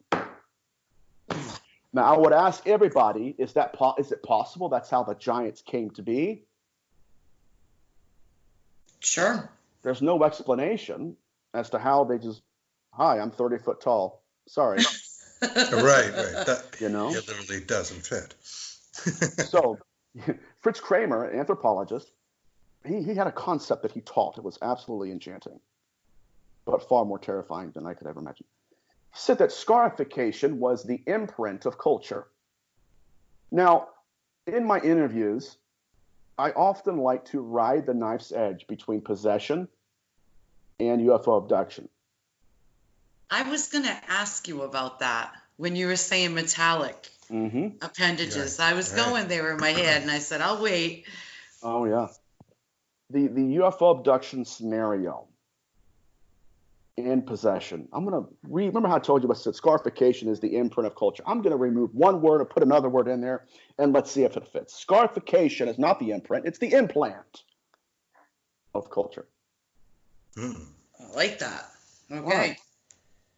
That's how close it rides the knife's edge. But understanding that and diving deeper into that narrative, it's impossible to not understand and not see it for what it is, and that is this. These entities are operating off of memory, not transcendence. They are being in between. They're liminal. They're not there, no, they're not here. Right. They're not them, they're not that. They're in between. And they have belief systems that are different than ours. There's a currency involved here. Okay. Currency. So, yeah, currency being they're using, at least for a portion of us in history, have been used to produce something for them, both alive and both dead. Here's how I know. The purpose of branding, I'm just going to say it like this, is to differentiate what is yours and what is not, both to you and to others. So I would suggest that possession does not begin and end with possession and exorcism. There's something far more damning present before and after, and that the reason they're marking at least some of these victims is because of what? What did Sinistrari say? They go back to the body and they milk it. Right. So they mark people in hidden places that only they will know, unaware. Even the person may be unaware of it, and then that person's there. Now, I got two questions on this. I have to ask you. So, A, what is the driving factor of this? Okay. And B, what is it about people today that could be the next one? Like, what is the kind of person? Is it the Wall Street financier, CEO? The next one with the million women. The next demon like that, or right, that would be coming to have the life experience that would drive this kind of afterlife behavior. Okay, that is a term that I call pre-demonic, and those people, whatever they are now, they will be 10 times then. So to answer that question, yeah, you're serial killers, mostly. Oh my God. Their victimology is the same. It's the same. They'll revisit a crime scene. They'll mark the body. They'll take, even in haunting cases, they'll take something from that person, a personal item. If it's a child, especially in the, oh my God, the haunting in Connecticut.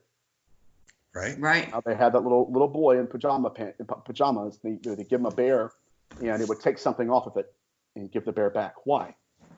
It's fascinating. Good stuff? It's awesome. This is just great. I really am fascinated. Oh, it's If you don't mind, I write almost everything down that you say, and I research. Good. Afterwards. I go and I research, and I love it. It's intense stuff, and as I said before, it's way beyond pitchforks and slithering tongues. This is real. Right. This is real stuff. stuff Yeah, here. and certainly like this idea of people in our society that take advantage of other people like on a large scale, and I don't want to get too political with it, so I'm not going to go there. You know, sexually, financially, Yeah. all these things. Like, is this the kind of person who's going to 10 times be that in the afterlife and be the one who would want the pride of scarring the inner thigh of the living, claiming them, the dominance. Yeah, Right. Masochism. The marking, the branding, as you said. Branding being pretty very key. much so. And whatever, it's just, let me put out some quotes here. Possession, as I said, was the presence of the other in another. That's according to Fritz Kramer. Now, there's a professor, her name's Janice Bodie from University of British Columbia, who said that possession is the merging of energy and matter. Why is that meaningful? It's meaningful because if we know what they're after, we would know why they're doing what they're doing. So one of the most interesting things that Fritz Kramer said, the anthropologist, is that when the people that when they would gather around this possessed person, they did not gather around that person to be seen by the ancestor, to see they came to be seen. So that plays a big hand in possession, because when we have an alien consciousness invading someone who is embodied, what are we truly dealing with here? What are they after? Right. Yeah, that's the correct question to ask in my mind. Yes, exactly. Now, being empaths the way we are, I've noticed in the paranormal world, they do not like us whatsoever. They swear at us. They have, and I think it's because we're so, I don't know, our hearts and everything in our, our mind. I think it's that they can't infiltrate, and they probably try to. I'm sure they do, but they can't, and they get so mad. Right. Some spirits. Why? The other ones go help us, help me. Yes. The other. Which I was going to get to that, but I'm saying like the more evil ones just do not like us. Yeah. They can't penetrate. They can't infiltrate us. They can't, because we are tuned to hear humanity. Right. They don't want to be heard. They hate it. Oh, they can't stand us. They feel like, it's I've had people tell me that literally. I'll be at a restaurant or something, and people that I haven't seen in years, it's just, whenever you look at me, it feels like you're looking right through me. I don't know how. I don't know why. But I think that plays a role into why they are so intimidated. They are intimidated. They are. So that's what led me into my field and asking the right questions. And even when we dive into the depths of the occult, in Eros and Evil, you will start to see nuances of it, not just in the occult, but present in homes. Now, this is interesting too. There's so many branches to this research. It is. There really is. And so I want to prove a point here. I want to prove to everyone how and why these entities are operating off of memory. They are following the evolution of human thought. What do I mean by that? Okay. Prior to Mariolatry, the worship of Mother Mary, we have no demons who feared Mother Mary. Sounds a little mortal to me, right? Right. Because at least knew she existed.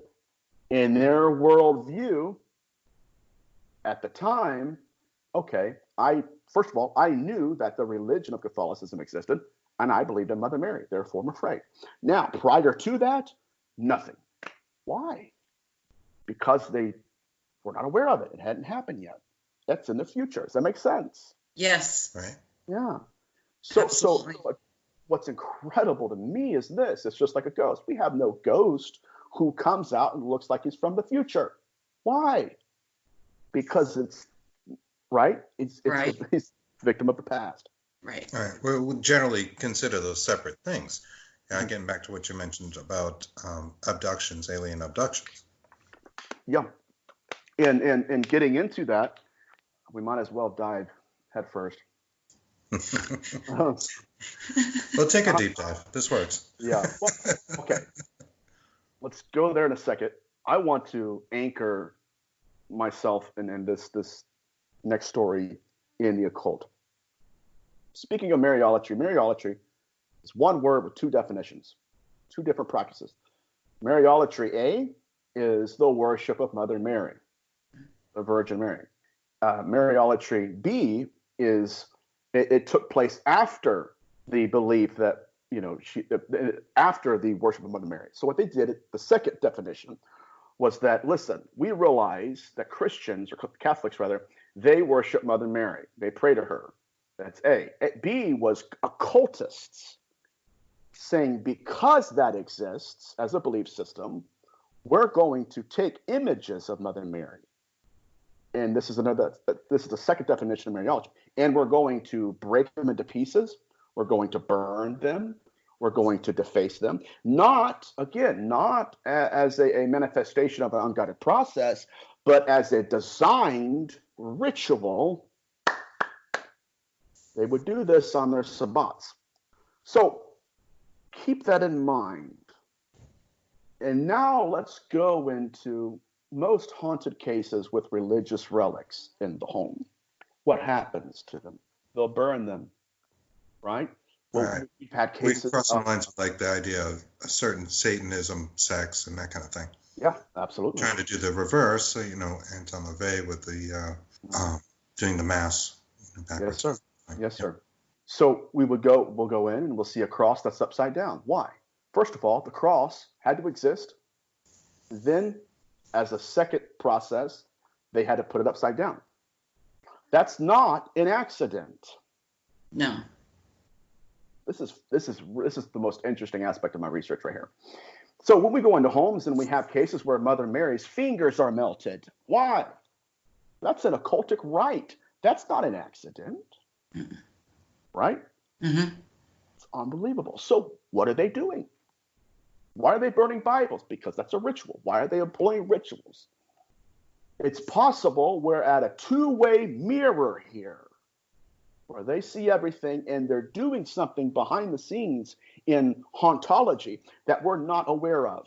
We see the after effects. We see the burning Bibles, the upside down crosses in homes, not at an occultic ritual in some, grave. No, it's in the home. Mm-hmm. So that's how I know they're operating off of memory, because these entities know how to fulfill the ritual. They know what to do. Prior to Mariolatry existing, they didn't have any interest in it because it hadn't come to the fore yet. It didn't occur. Does that make sense? It's like somebody saying, I don't believe in Islam. Why? Because Islam wasn't around when I was around. I predated it. Does it make sense? Right. It makes sense that it would follow whatever particular religion was prevalent or what they experienced. Right. That's the inherited self. Right. It's fascinating. Is there anything else you guys want me to talk about? Yeah, actually, one of the things I think we wanted to get into was you mentioned addiction, and it seemed like something you were a little bit passionate about, and you had a story about it. You had your book. And maybe that was where you got started. Yeah. Well, yes. My friend, we both grew up in church, but different theologies. And I had no idea, but he was addicted to cocaine. And I'm not into drugs. I don't do anything like that. And so one night he just kind of broke down and told me this was his issue, and it was bad. I guess it was really bad, and I had no idea. But someone, I mean, he was doing good. He had a good job, got a new car, got a new apartment. Someone gave him 97% fentanyl. Oh my God. It looked like cocaine. So I guess that when he did it, it was a death sentence. I mean, you're talking 30 seconds or less, he's gone. Right. So, yeah. And when he died, I was in the midst of my work, right? I was still researching, and I began to understand Number one, the empathic nature and how easy it is for people who've not learned their gifting and all they know is their pain. It's so easy for them to medicate the gift that they're called to manifest. And another thematic element that played a role in that is that I believe that addiction is a way that these entities will use to gain consent and to bend the will. Control. Yeah. It's funny you mentioned that. There's, all right, Jerry Marzinski is a clinical psychologist, and he worked with people who had schizophrenia.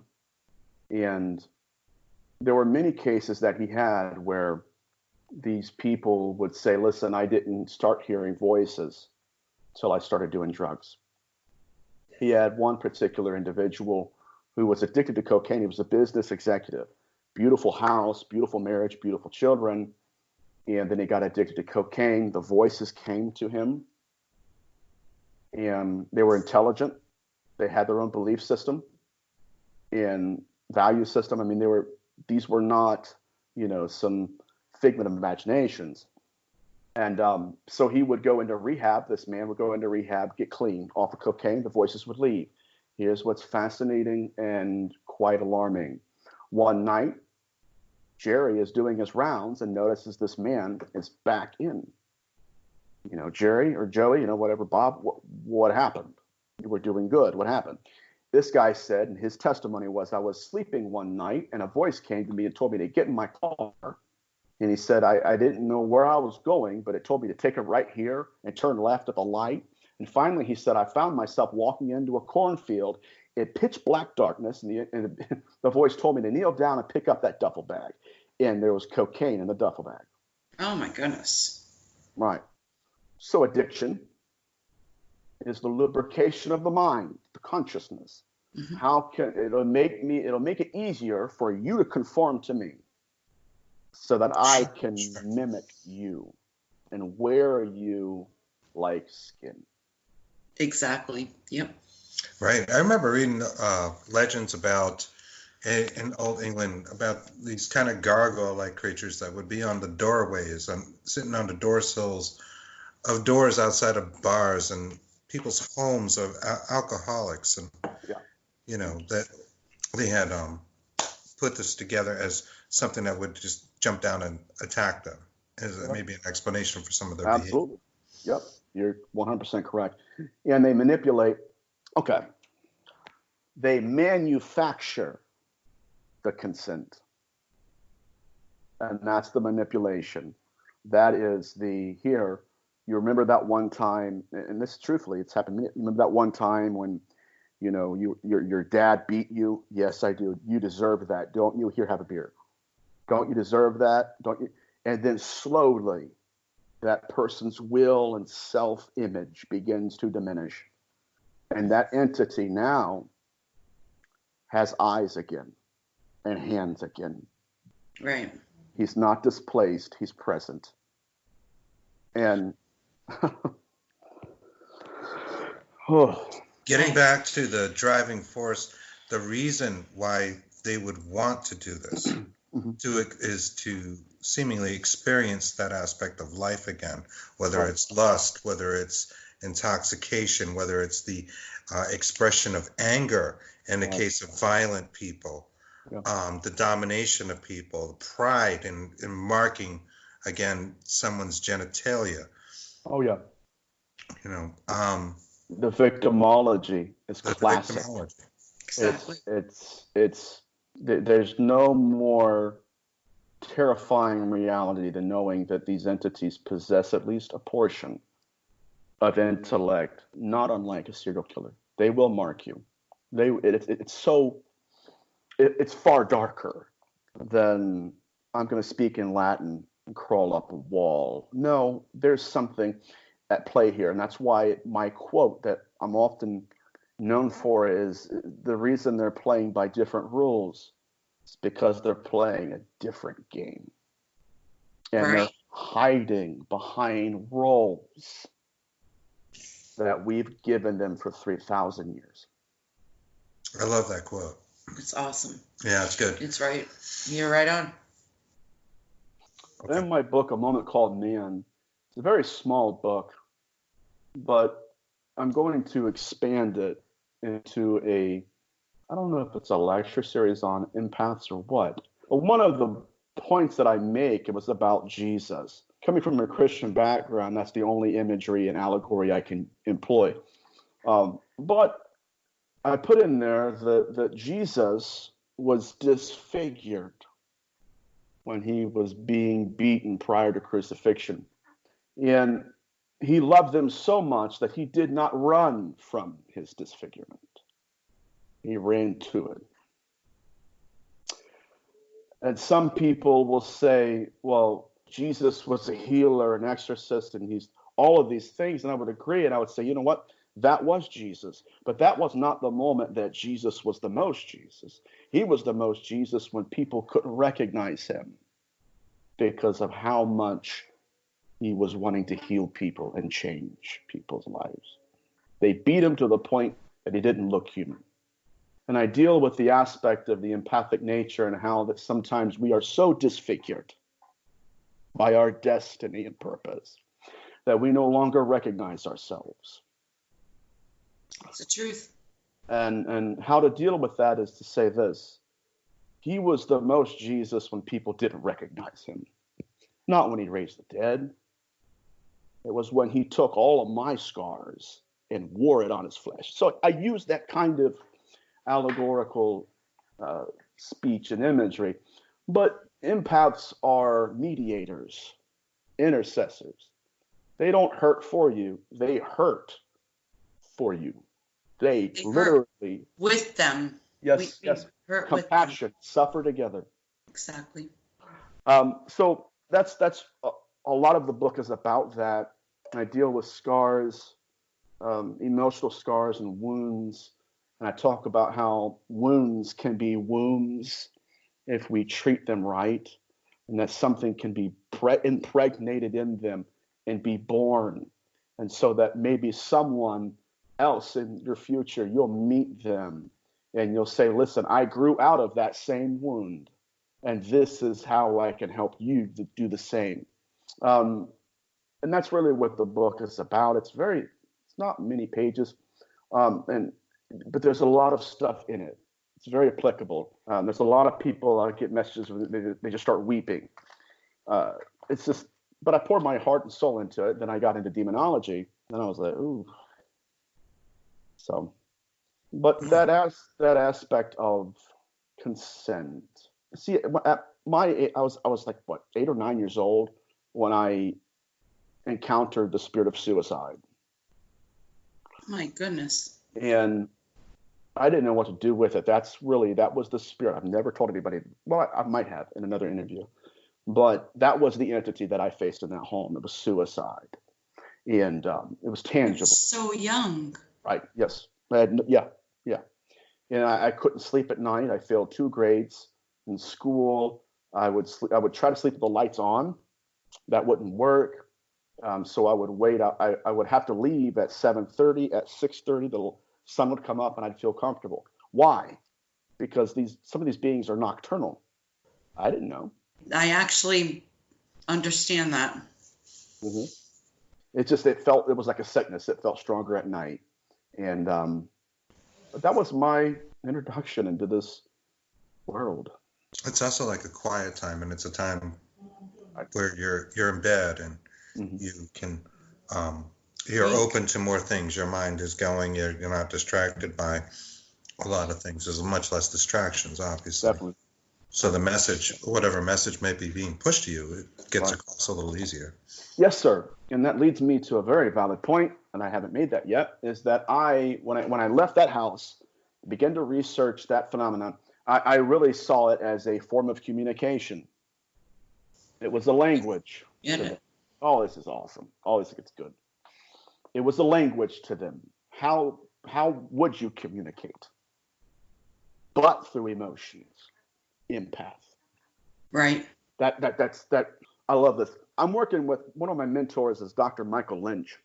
He's going to be on Midnight Society here in a little bit.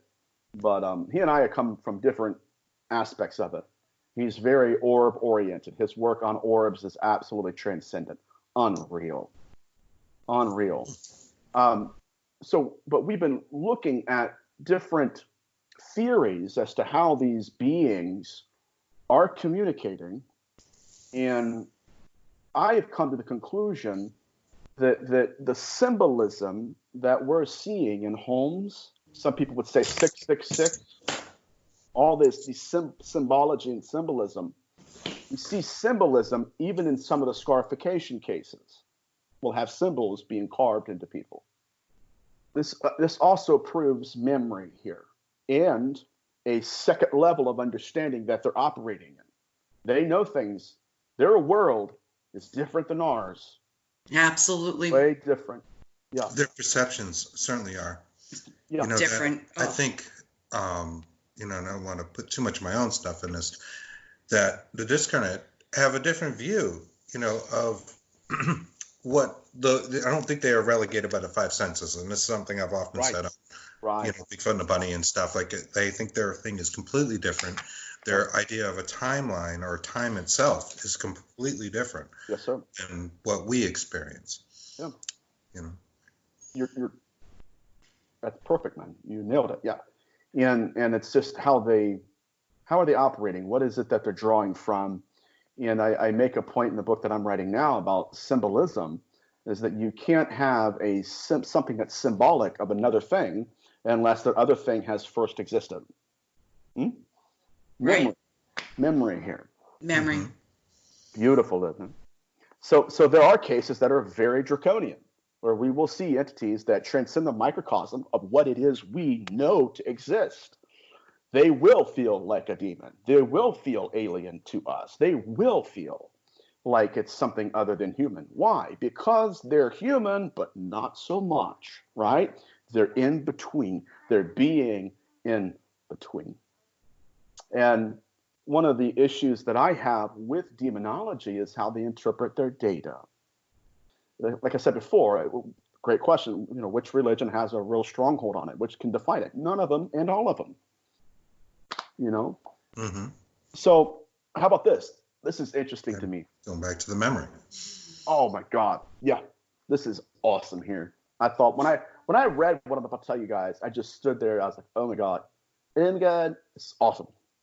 So let's put it out there. How many times have we heard about homes that smell like sulfur? Right? A lot. Sure. Yeah. Dr. Barry Taft, in the case of the St. Peter haunting with Jack Hernandez, it smelled like decomposing, in his words, decomposing, rotting organic matter. Yeah. That's what isn't that interesting? Talk about the incubus and succubus, right? Mm-hmm. What were they doing? They were taking. We'll get to that in a second. So when I was a kid, the first time I was introduced to my new room, it smelled like sulfur and something that was organic but rotting. I had no concept of it, no frame of reference. I grew up as a church kid, so I didn't even know who Casper was. Unfortunately, So let's talk about memory. Why is it that we smell that? Why is it that these entities know more about the rites of exorcism than some of our exorcists? They do. It's true. Let's go there for a second, all right? Man, I'm having a blast, guys. I really. Thank you. We are too. I love it. Malachi Martin, I have a book of his, one of his books that many of that have been Hostage to the Devil, and he prayed the Lord's Prayer over her. And he said that night, he didn't even know it. And I hate to say that. He recorded it, but he didn't know really what these entities were doing. He knew what they did, but didn't know why. And these are my heroes. And I'm not discounting anything that he's done. We have to expand the data sample to get a real picture of what's going on. So anyways, he's asleep at night. After the exorcism, wakes up to 3 shadow figures who in unison repeat the Lord's Prayer to him and back. Lord's Prayer to him backwards. Let me say it like that. Okay? This is fascinating. That's all he said. He didn't really tell us why. He just said, he said, I just told him I don't have time for you. And I just went back to sleep. And I'm like, yes, yes. Yeah, he's so awesome. I didn't know why they would do that. That seems weird.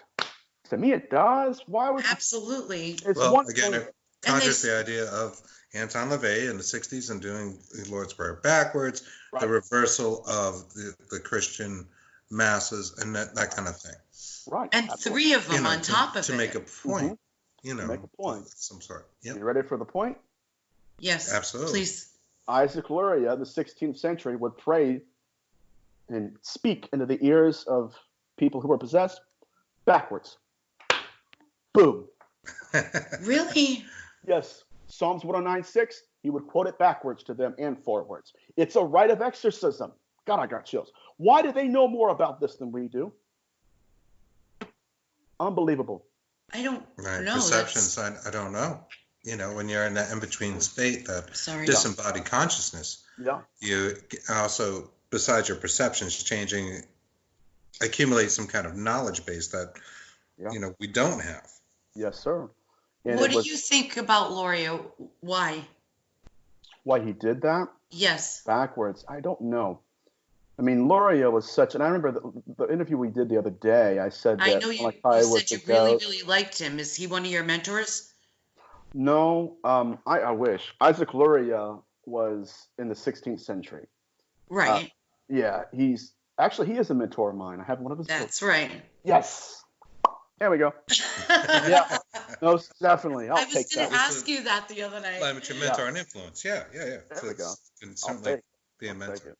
He, oh my God, he was famous for going to graveyards and seeing an apparition above the headstone and saying, "That's John Smith." Whoa. And then walking over there, John Smith. There's no one else like him. No one. And what I mean by, I know last time I said that Malachi Martin's a goat is the goat, and then Luria's a goat. I have goats, the greatest of all times, in different categories. Why do you say that they're goats?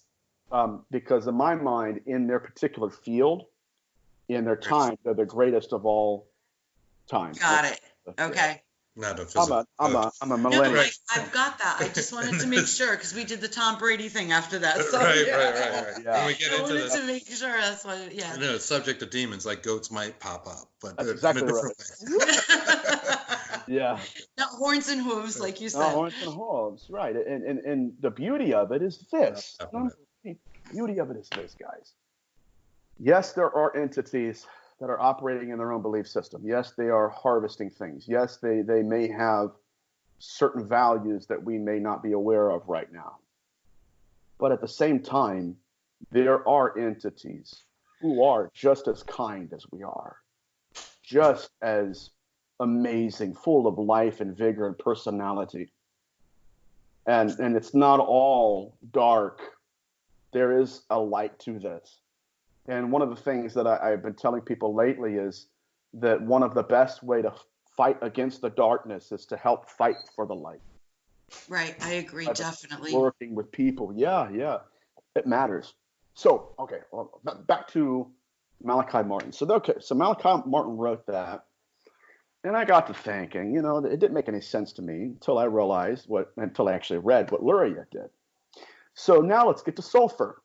Why is it that we go into homes and smell sulfur? Why is it? Well, number one, if you think about it, why are we smelling decomposition? Remember what Watchers did? Oh, that's right. Right. They're watching the dead. Profound. Why is it? How about this? They're communicating here. Think about this, guys. Sulfur. It smells like sulfur. It smells like sulfur. Oh, yeah, they burn sulfur in the nostrils of demoniacs. Sure.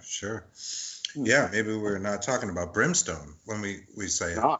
Right. Fire we're brimstone. Talking about the decomposition because sulfur is released. And we know this actually from watching coronavirus and tracking that to be topical. That's what he was saying before, yeah. About the around Wuhan and Hubei. There are all these crematoriums, And one of the weather type channels, like our weather channel, but more of an international one. It was NASA. No, it wasn't NASA. It was a different one. Okay. But they were reporting, they're kind of like just like Weather Channel, and they could see the clouds of sulfur in the atmosphere from satellites, and they were showing this, and it was consistent. The factories weren't working at the time, and so they were talking about environmental. Pollution went down, but sulfur was up, and you could see the satellite photo of all the sulfur over the crematorium areas, and they were saying this is because of the burning of organic matter, and it was going on 24 hours a day for quite a bit while they were trying to, quarantine or, stop the spread of coronavirus. That's crazy. That's disgusting. Yeah, I saw the photos. It was quite interesting. And, really disturbing in a way, too. It was disturbing and unsettling. They were running 24/7 and burning organic matter being people. Right. And we see that riddled throughout a ton of hauntings. Dr. Barry Taff in the Jackie Hernandez case. He was in San Pedro, California.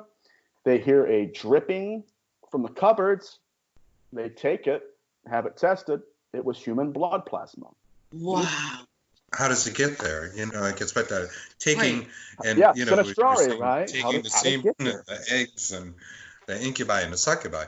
Very interesting, as if they're physically taking them. They don't, and that was one of Sinistrari's questions. He beat his head trying to figure out what.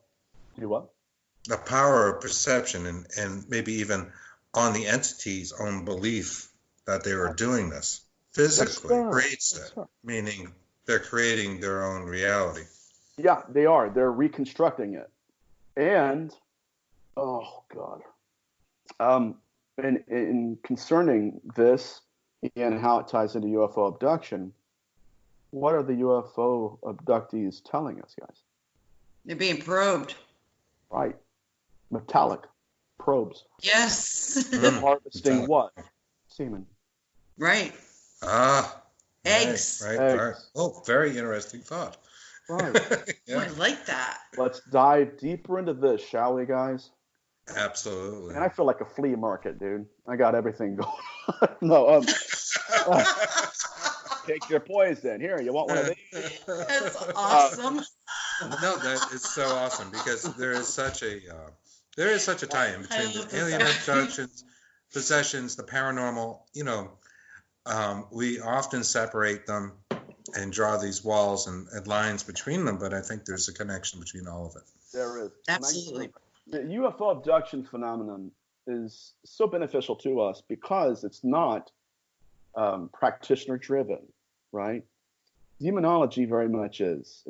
It seems like every corner of the street there's a demonologist out there who, number one, and it's disappointing because they don't even know their own literature. Right. And I'm not a ufologist, so I don't do shows for ufology. I do shows for my discipline. I need to know what it is. And I think, and I think that the field of demonology has to be restored to what it once was. It's a valid discipline. We should have the kind of respect that they demand. It has to be earned, I guess is what I'm saying. And thankfully, ufology is not practitioner driven. Nobody abducts themselves, right? They just have testimonies. Right. Right. I would equate it a little bit to martial arts, where you have people who are into Taekwondo or they're into Kung Fu and that kind of thing. I mean, it's all about self-defense, but there's an art to it, a knowledge base, is different, and they're different from each other, yet, overall, we're talking about the same thing. Absolutely. That's 100% correct. And the issue with demonology, I'm going to harp on this, but it disturbs me because, there are people out there who think that, oh my gosh, these demons are, it's not that they think they're cool, but it's almost as if it's pop culture, cosplay to them. And I'm thinking, in my mind, it's all well and good until you encounter a housewife who was shaking the dinner table, telling you the story of what she had, crying, and her husband, he's a big bruiser. He don't know what to do because he can't hit something he can't see. So Right. that's why I really, I give credence to and a gentleman's nod to ufology. So concerning ufology and UFO abduction and how it kind of parallels possession, very much so. The person, if you want to write this down, the person that really added the most to UFO abduction was Dr. Carla Turner, Carla with a K. Thank you. She wrote a book called Masquerade of Angels. Mm. Yeah, right? She was incredible. Unbelievable. I mean, the How opiate. so? How did she cross lines and break new ground? She, in her book, Masquerade of Angels, first of all, she was a huge, huge healer and hearer of abductees. She was a goddess. And so she had collected enough data samples from abductees that she personally worked with. And that she created a book and really began to outline what UFO abduction is really about. One of the things that she mentioned was that she had an abductee who said that while she was being examined by these entities, she asked them, "Are you angels?" Introducing a religious concept, right? "Are you angels?" And the entity looked at her and said, "Yes, we are, but not as you were taught." Okay, let's take that and put it to the side. Yeah, right? Let's put it to the side. She had another abductee. Oh my God. Who was trying to wiggle her way out of whatever they were doing to her. Like she was putting up a fight. And the being looked at her and pointed into the corner of the room. And she said, "I looked over and laying on a table was me."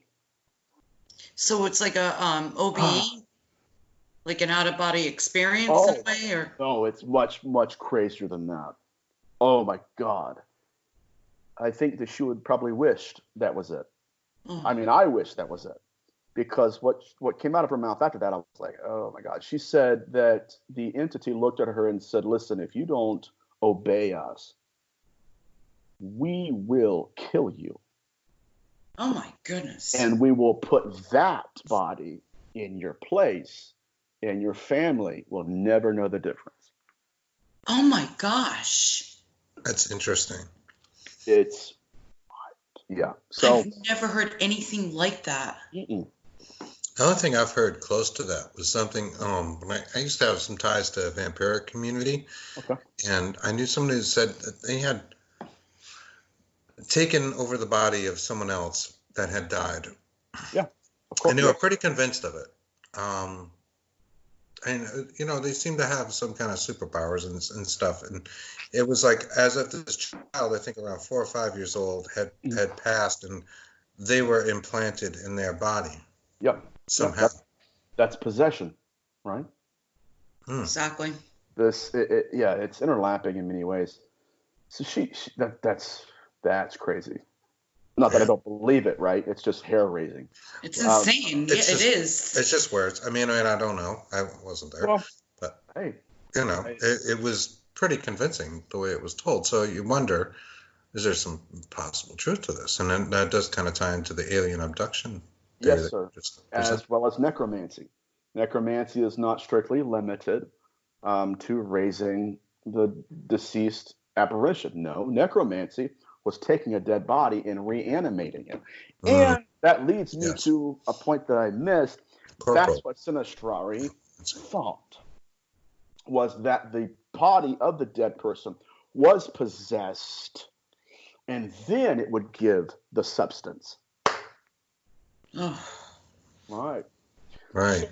UFO abduction, it parallels the occult and possession simply because you have the displacement of consciousness. You have the person themselves. They're being transported. And what's also interesting is that they're having shared memories. In other words, when they're abducted, they don't know how much time has gone by. Number two, they go home with a new memory put in them. It's not their own. It's not. Number 3, and this is recorded in Eros and Evil, R.E.L. Masters. He's talking about the witches who would go to the sabbats almost astrally, but their bodies would be laying in the bed next to their husband. Yeah. Astral projection. So. Yeah, on that, what is your theory on astral projection or feelings about it, I should say? I don't know. I have ever tried it, or is that... Well, I didn't intend to try it. It just happened. Really? Yeah, I don't think I told you guys about this. All right. No. If I did, forgive me and just say, listen, Nate, we've heard it. I'm like, okay, cool. But I was eating dinner. No, do tell. All right, man, cool. Had it. I was eating dinner one night, and I get a message from a lady whose brother was murdered. I think I told about this, right? No. All right. I always tell people about this. I'm shocked I didn't tell you guys. This was nuts. And she messages me and says, listen, my name is so-and-so. My brother's wife was murdered. And see, my dad's a pastor, so I'm thinking at the time she thought that she was talking to my dad. And she said, I would like you to come and pray in the house and pray for my brother because he was also stabbed in the attack. Oh, my goodness. I did not know about it. I hadn't heard about it. Nothing. So I said, okay. And I talked to my dad. My dad was like, listen. He's like, oh, that's what she said. She said there's some paranormal activity happening. That's why my dad was like, nope. What has to do with it? Literally. He was like, nope. I was like, okay, fine. I'll go.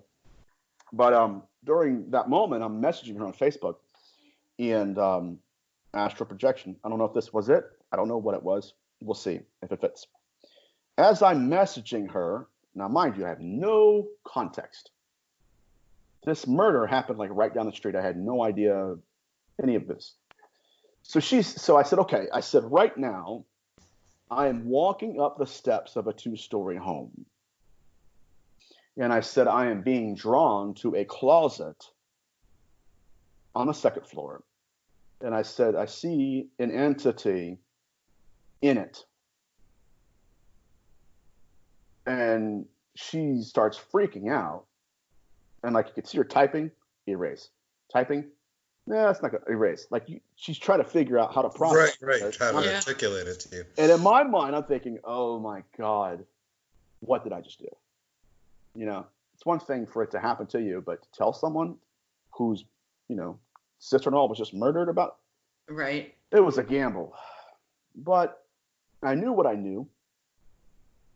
And she says, oh my God. She said, you're freaking me out. She said, I was called to that closet last night.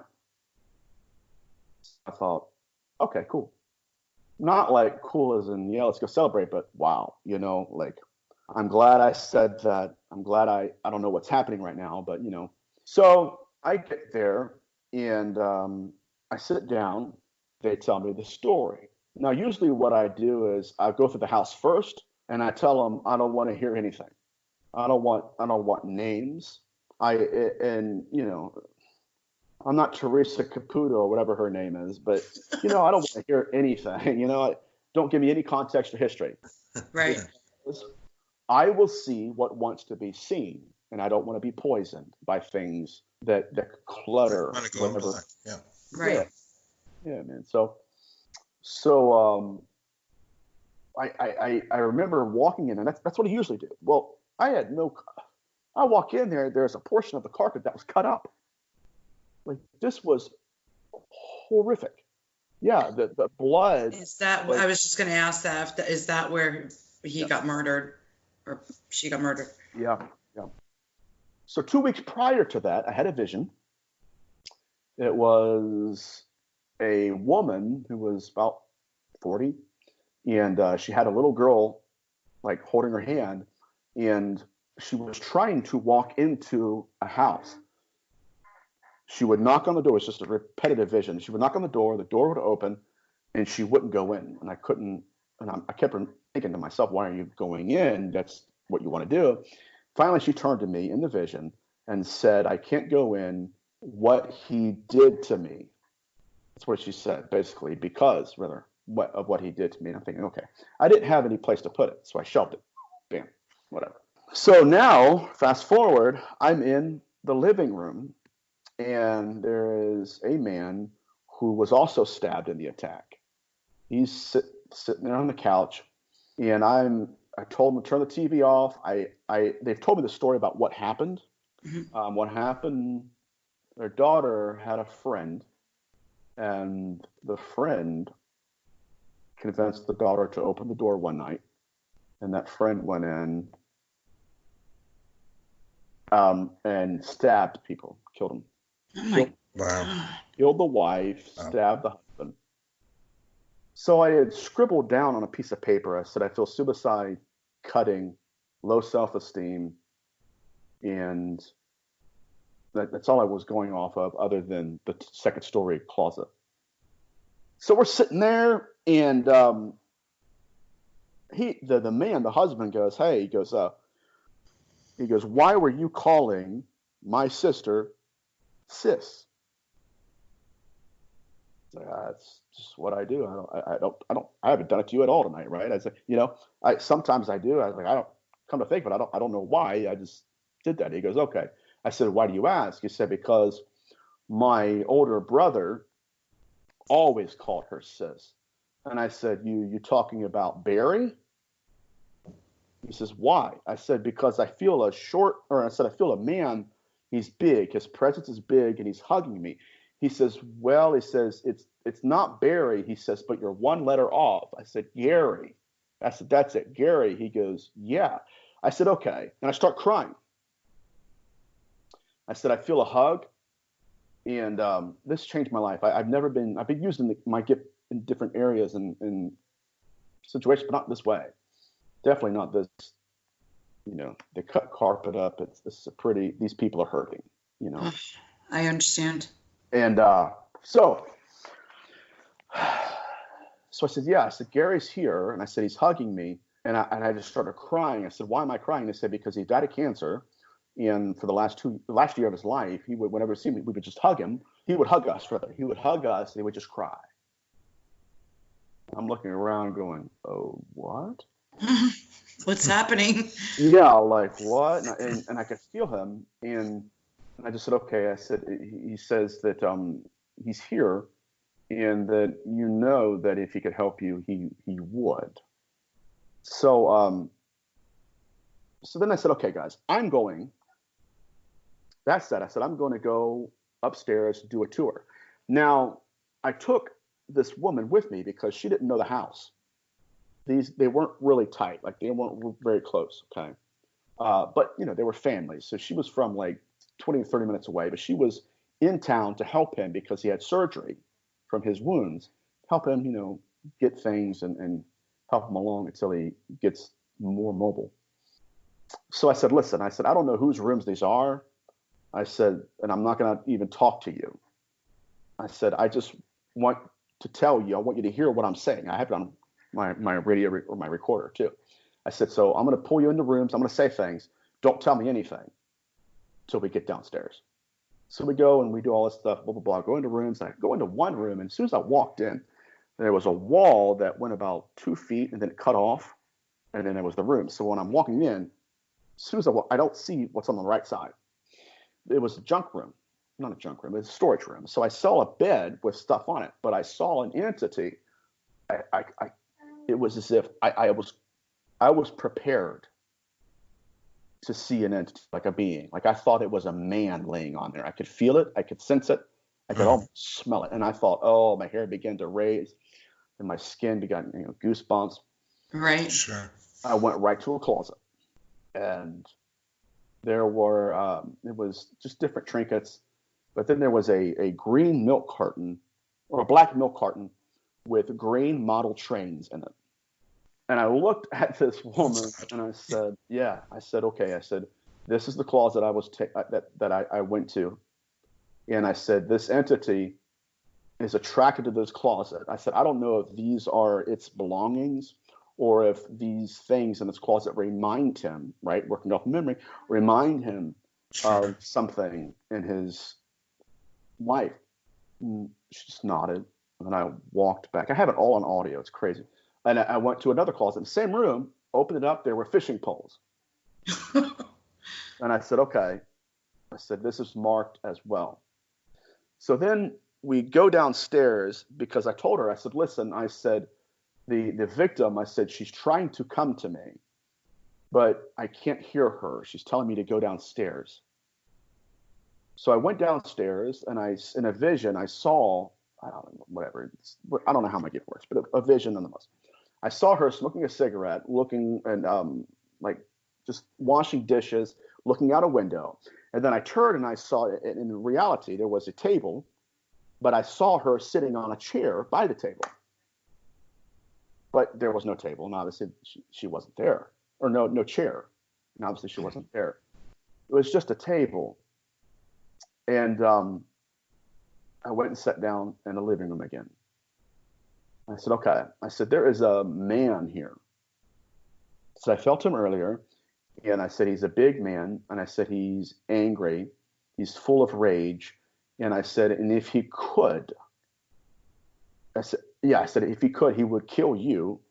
And I said, and he either beat or killed his wife. Oh my God. He hated women, and also his daughter. So he goes, okay. I said, yeah. I said, I don't know who he is. I said, but that's why Gary's here. And I said, it's weird. And I began to go into the vision I had about 2 or 3 weeks prior to that about a lady who had a little girl's hand. She was a little girl, couldn't go in there because of what that man did to her. Unbelievable. So we sit down, and he goes, yeah. He goes, you know, my father-in-law hated me. I said, really? He goes, yeah. He goes, he was he was addicted to drugs, and he was an alcoholic.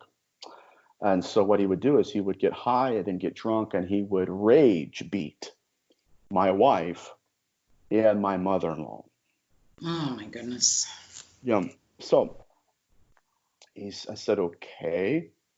As he's talking, the atmosphere begins to develop. It begins to charge. There was an atheist there that day. He didn't believe in God, didn't believe in spirits, nothing. He was a friend of the victim, the husband. And so we're sitting there, and I began to feel a shift. And I knew that entity had walked in the room. He was furious at me, hated my guts. So the husband, this is incredible, right? He says, yeah, he goes, my father-in-law would beat my wife and my mother-in-law. And he said the only way that my mother-in-law could get him out of the stupor was to put him in a car like a child and go buy him green model train. Oh Really? my God! They have to The be great. closet. So odd, right? Wow. At that point, the lady that I brought upstairs, she begins to shake. And I'm going, okay. Back to the memory and Yes, sir. Yeah. it holds through and it's amplified in some way. Yeah. Just like, their personality traits, whether they're, just generally an angry person or kind or benevolent person.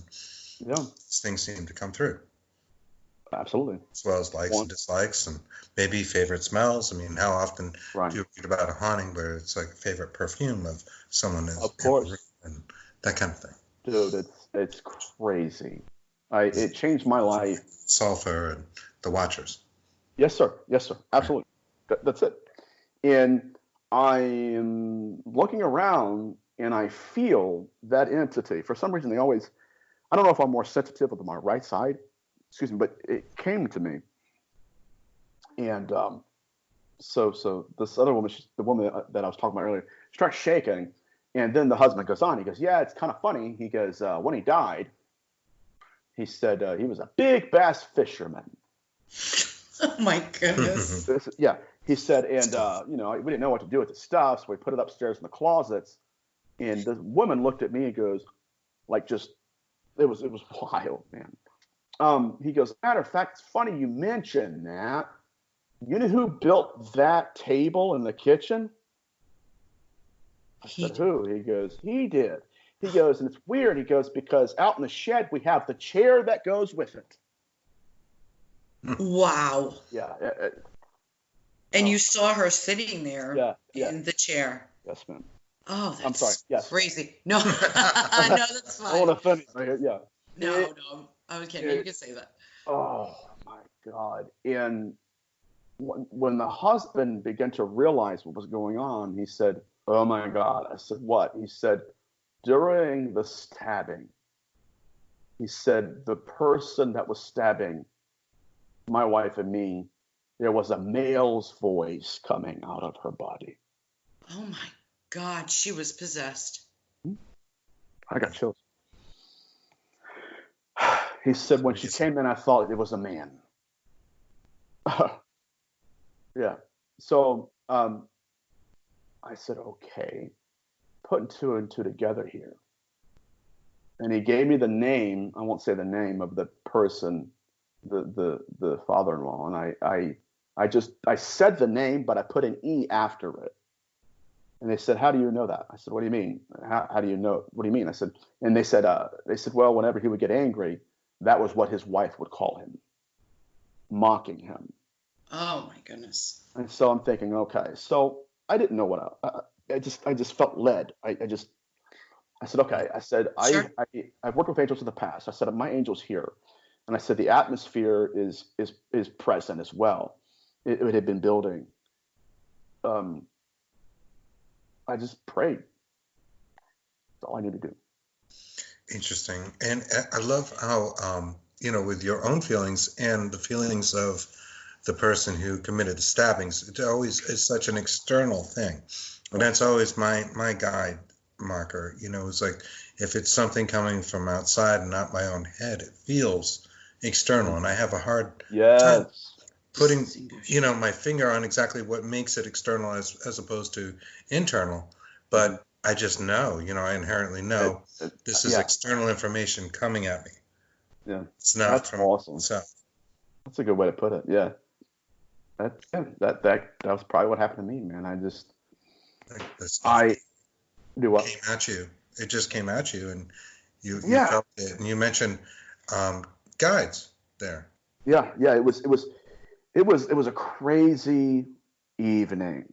I mean, crazy to the nth degree. I said, my angel is here now. I said, I see the victim. I said, I see her at the door, and I began to cry again. I said, I see packages that she's been trying to give you. I said, but they're not packages, obviously physical. No. I said, but you haven't been able to grieve. And I said, and she wants to come in here and saturate her house with her femininity and her energy. Sure. And to help you heal. Man, I said, to help you heal. And I said it, and she's telling me she has all of these things and they've been waiting, but they could not get to you. And I said, tonight it's done. It's over. So I just prayed. When I prayed, it was as if something stepped into that room. I mean, I got chills now. It was so powerful. In the prayer, I said, all I asked God, I said, take this man and drag him to where he belongs. Get him out. When I said that, oh my God, the husband starts doing this. He's like I've been doing the whole time. Right, you're brushing yourself up. And, just for our listeners, because they can't see you. Chills. They're brushing them. Yeah, I've got the chills. Brushing. But remember, your angels are with you. So. Oh yeah. Right. Whenever I get chills, I know that it's like, it's all kinds of ideologies. Oh, so he starts going, oh my God, it's hot. It's hot. I'm hot. He felt, it was unbelievable. He's going, it's hot. He's like, oh my God, it's hot. The woman's bawling, like she's crying. The atheist is crying. Oh. The only way, and these are not my words, these are her words. The only way that we could describe what happened in that room was it was almost like someone going into a dark room and flipping the light on. You physically saw the darkness leave. Oh, That's amazing. And the woman goes, oh my God, oh my God, oh my God, oh my God. She goes, I got to go upstairs to see if it's up there too. It's gone. The darkness left. Literally left. That's awesome. The atheist hugged me, crying and saying, I cannot believe what I just saw. So fast forward, about 2 months after that, I get a phone call from him. He said, I've called every pastor I can get a hold of in Dayton, Ohio, to tell them what I experienced. That's amazing. It changed my life. And then 3 months after that, so a month after he called me, I'm sitting the same spot I was when I got the first message to come and help them. And all right, this lady is looking at some of the things I'm reading, and it's how it always starts. And this is going to blow your mind. I tell her what I do. I tell her the last case I had. She's the social worker that works with the daughter and the person that committed the murders. Oh my gosh. She said, I know. The first thing she said was, I know you're telling me the truth, but I can't tell you how. I said, yeah, you can. I want to know. She goes, no. She goes, well, after you left, we began to see a complete 100% change from these kids. Wow. It changed. So what happened? What happened was this. That man manipulated both girls because he needed someone to open the door and he needed someone to hold a knife. And then he did, his. So that's how I know this stuff's real. That same night, this is crazy too. As I was talking to her, I had a vision prior to meeting her. It was about a boy named Christopher. And I was in the back seat of a cab. There's a little girl next to him. And I saw a big building, so I thought like New York or something. Well, while I was talking to her, he came again. And that freaked her out. But yeah, and I said, there's a boy here. And I said, he wants to thank you for everything. And I told her my vision. And she starts shaking, looks at her husband. And I said his name was, and she whispers at the same time, Christopher. She about fell out there. Yeah. A lot of times with me, how it works is I'll get a name and I won't have anywhere to place it. Then I have to look, and and then they'll come to me the second time. It's okay, I got it now. But yeah, so astral projection. I have no idea how that happened. May I ask you a question? No. Have you been seeing visions all your life? Mm-hmm. I was 16, into a relationship because she was a long distance relationship. She was in South Carolina. And I was in line to take a chick with my dad. And I said, listen, I know I'm here right now. I said, but I'm also behind an 18-year-old boy who's opening the car door for my girlfriend. And I said, she had told me we're going to go, it's an old friend from church. And I said, no, I smelled her perfume. I smelled his cologne. And it was just like a storyline that would play and then it ended. And then I didn't talk to her for 2 weeks. Finally, when I did talk to her, I busted her big time. She started crying. She goes, I haven't even told my mom that happened. Like, she cheated on me. So that's happened. The other, I don't know. Scrying's a little like that. And I've tried to scry like a crystal or something like that. And it's almost like watching a movie. It tends to be very random, and that I don't always know whose movie I'm watching. It's weird, man. Like last year, I was asleep, and one of my dad's pastor friends. This is crazy. I had rolled out of bed, just picked up the phone, texted a bishop, I said, there's a lady in your church. I gave him the description. She's got a little boy or a grandson. And I said, I see a husband, a daughter, and a woman standing behind the husband. And I said, and I just blah, blah, blah. He said, I'm talking to her right now. Wow. Yeah. I love where you're coming from, man. I have a YouTube channel. I have a playlist on there of some of my interviews that I found on YouTube. I'm on Instagram. I'm on Facebook. Right now, I am writing a book on demonology, and I don't know if I'm thinking it's going to be a series because, I mean, we've been going on for 3 or 4 hours tonight? 3 hours? Sure. We're on 3 hours, 10 minutes. Yeah, and we talked for 41 minutes prior to that. So the book, if I did write the book, the sum total of the page count would be like, God, huge. And then, I don't want to do that. Body of knowledge. To get out there. You really do, in depth. I mean, you are just amazing. Thank you. God bless You're welcome. So I think I'm going to do like a series of topics. But yeah, that's, my book, A Moment Called Man, is on Amazon, and, that's what I do, and that's where I'm at, and doing a lot of radio shows. I did a lot already this year, trying to get this new approach to it out, and trying to not really redefine demonology, because it shouldn't be redefined. This is demonology that's been, someone else redefined this. Right. As, and I think that if we can get that fallen angel concept out of our heads, we would start to realize that what we're dealing with are people who are hurting, people who are evil, people who are good. It's the variety of us. And I remember having a conversation with Rosemary Eileen Guiley one night. I was at doing a lecture, and I said, we are haunted by us. I like that.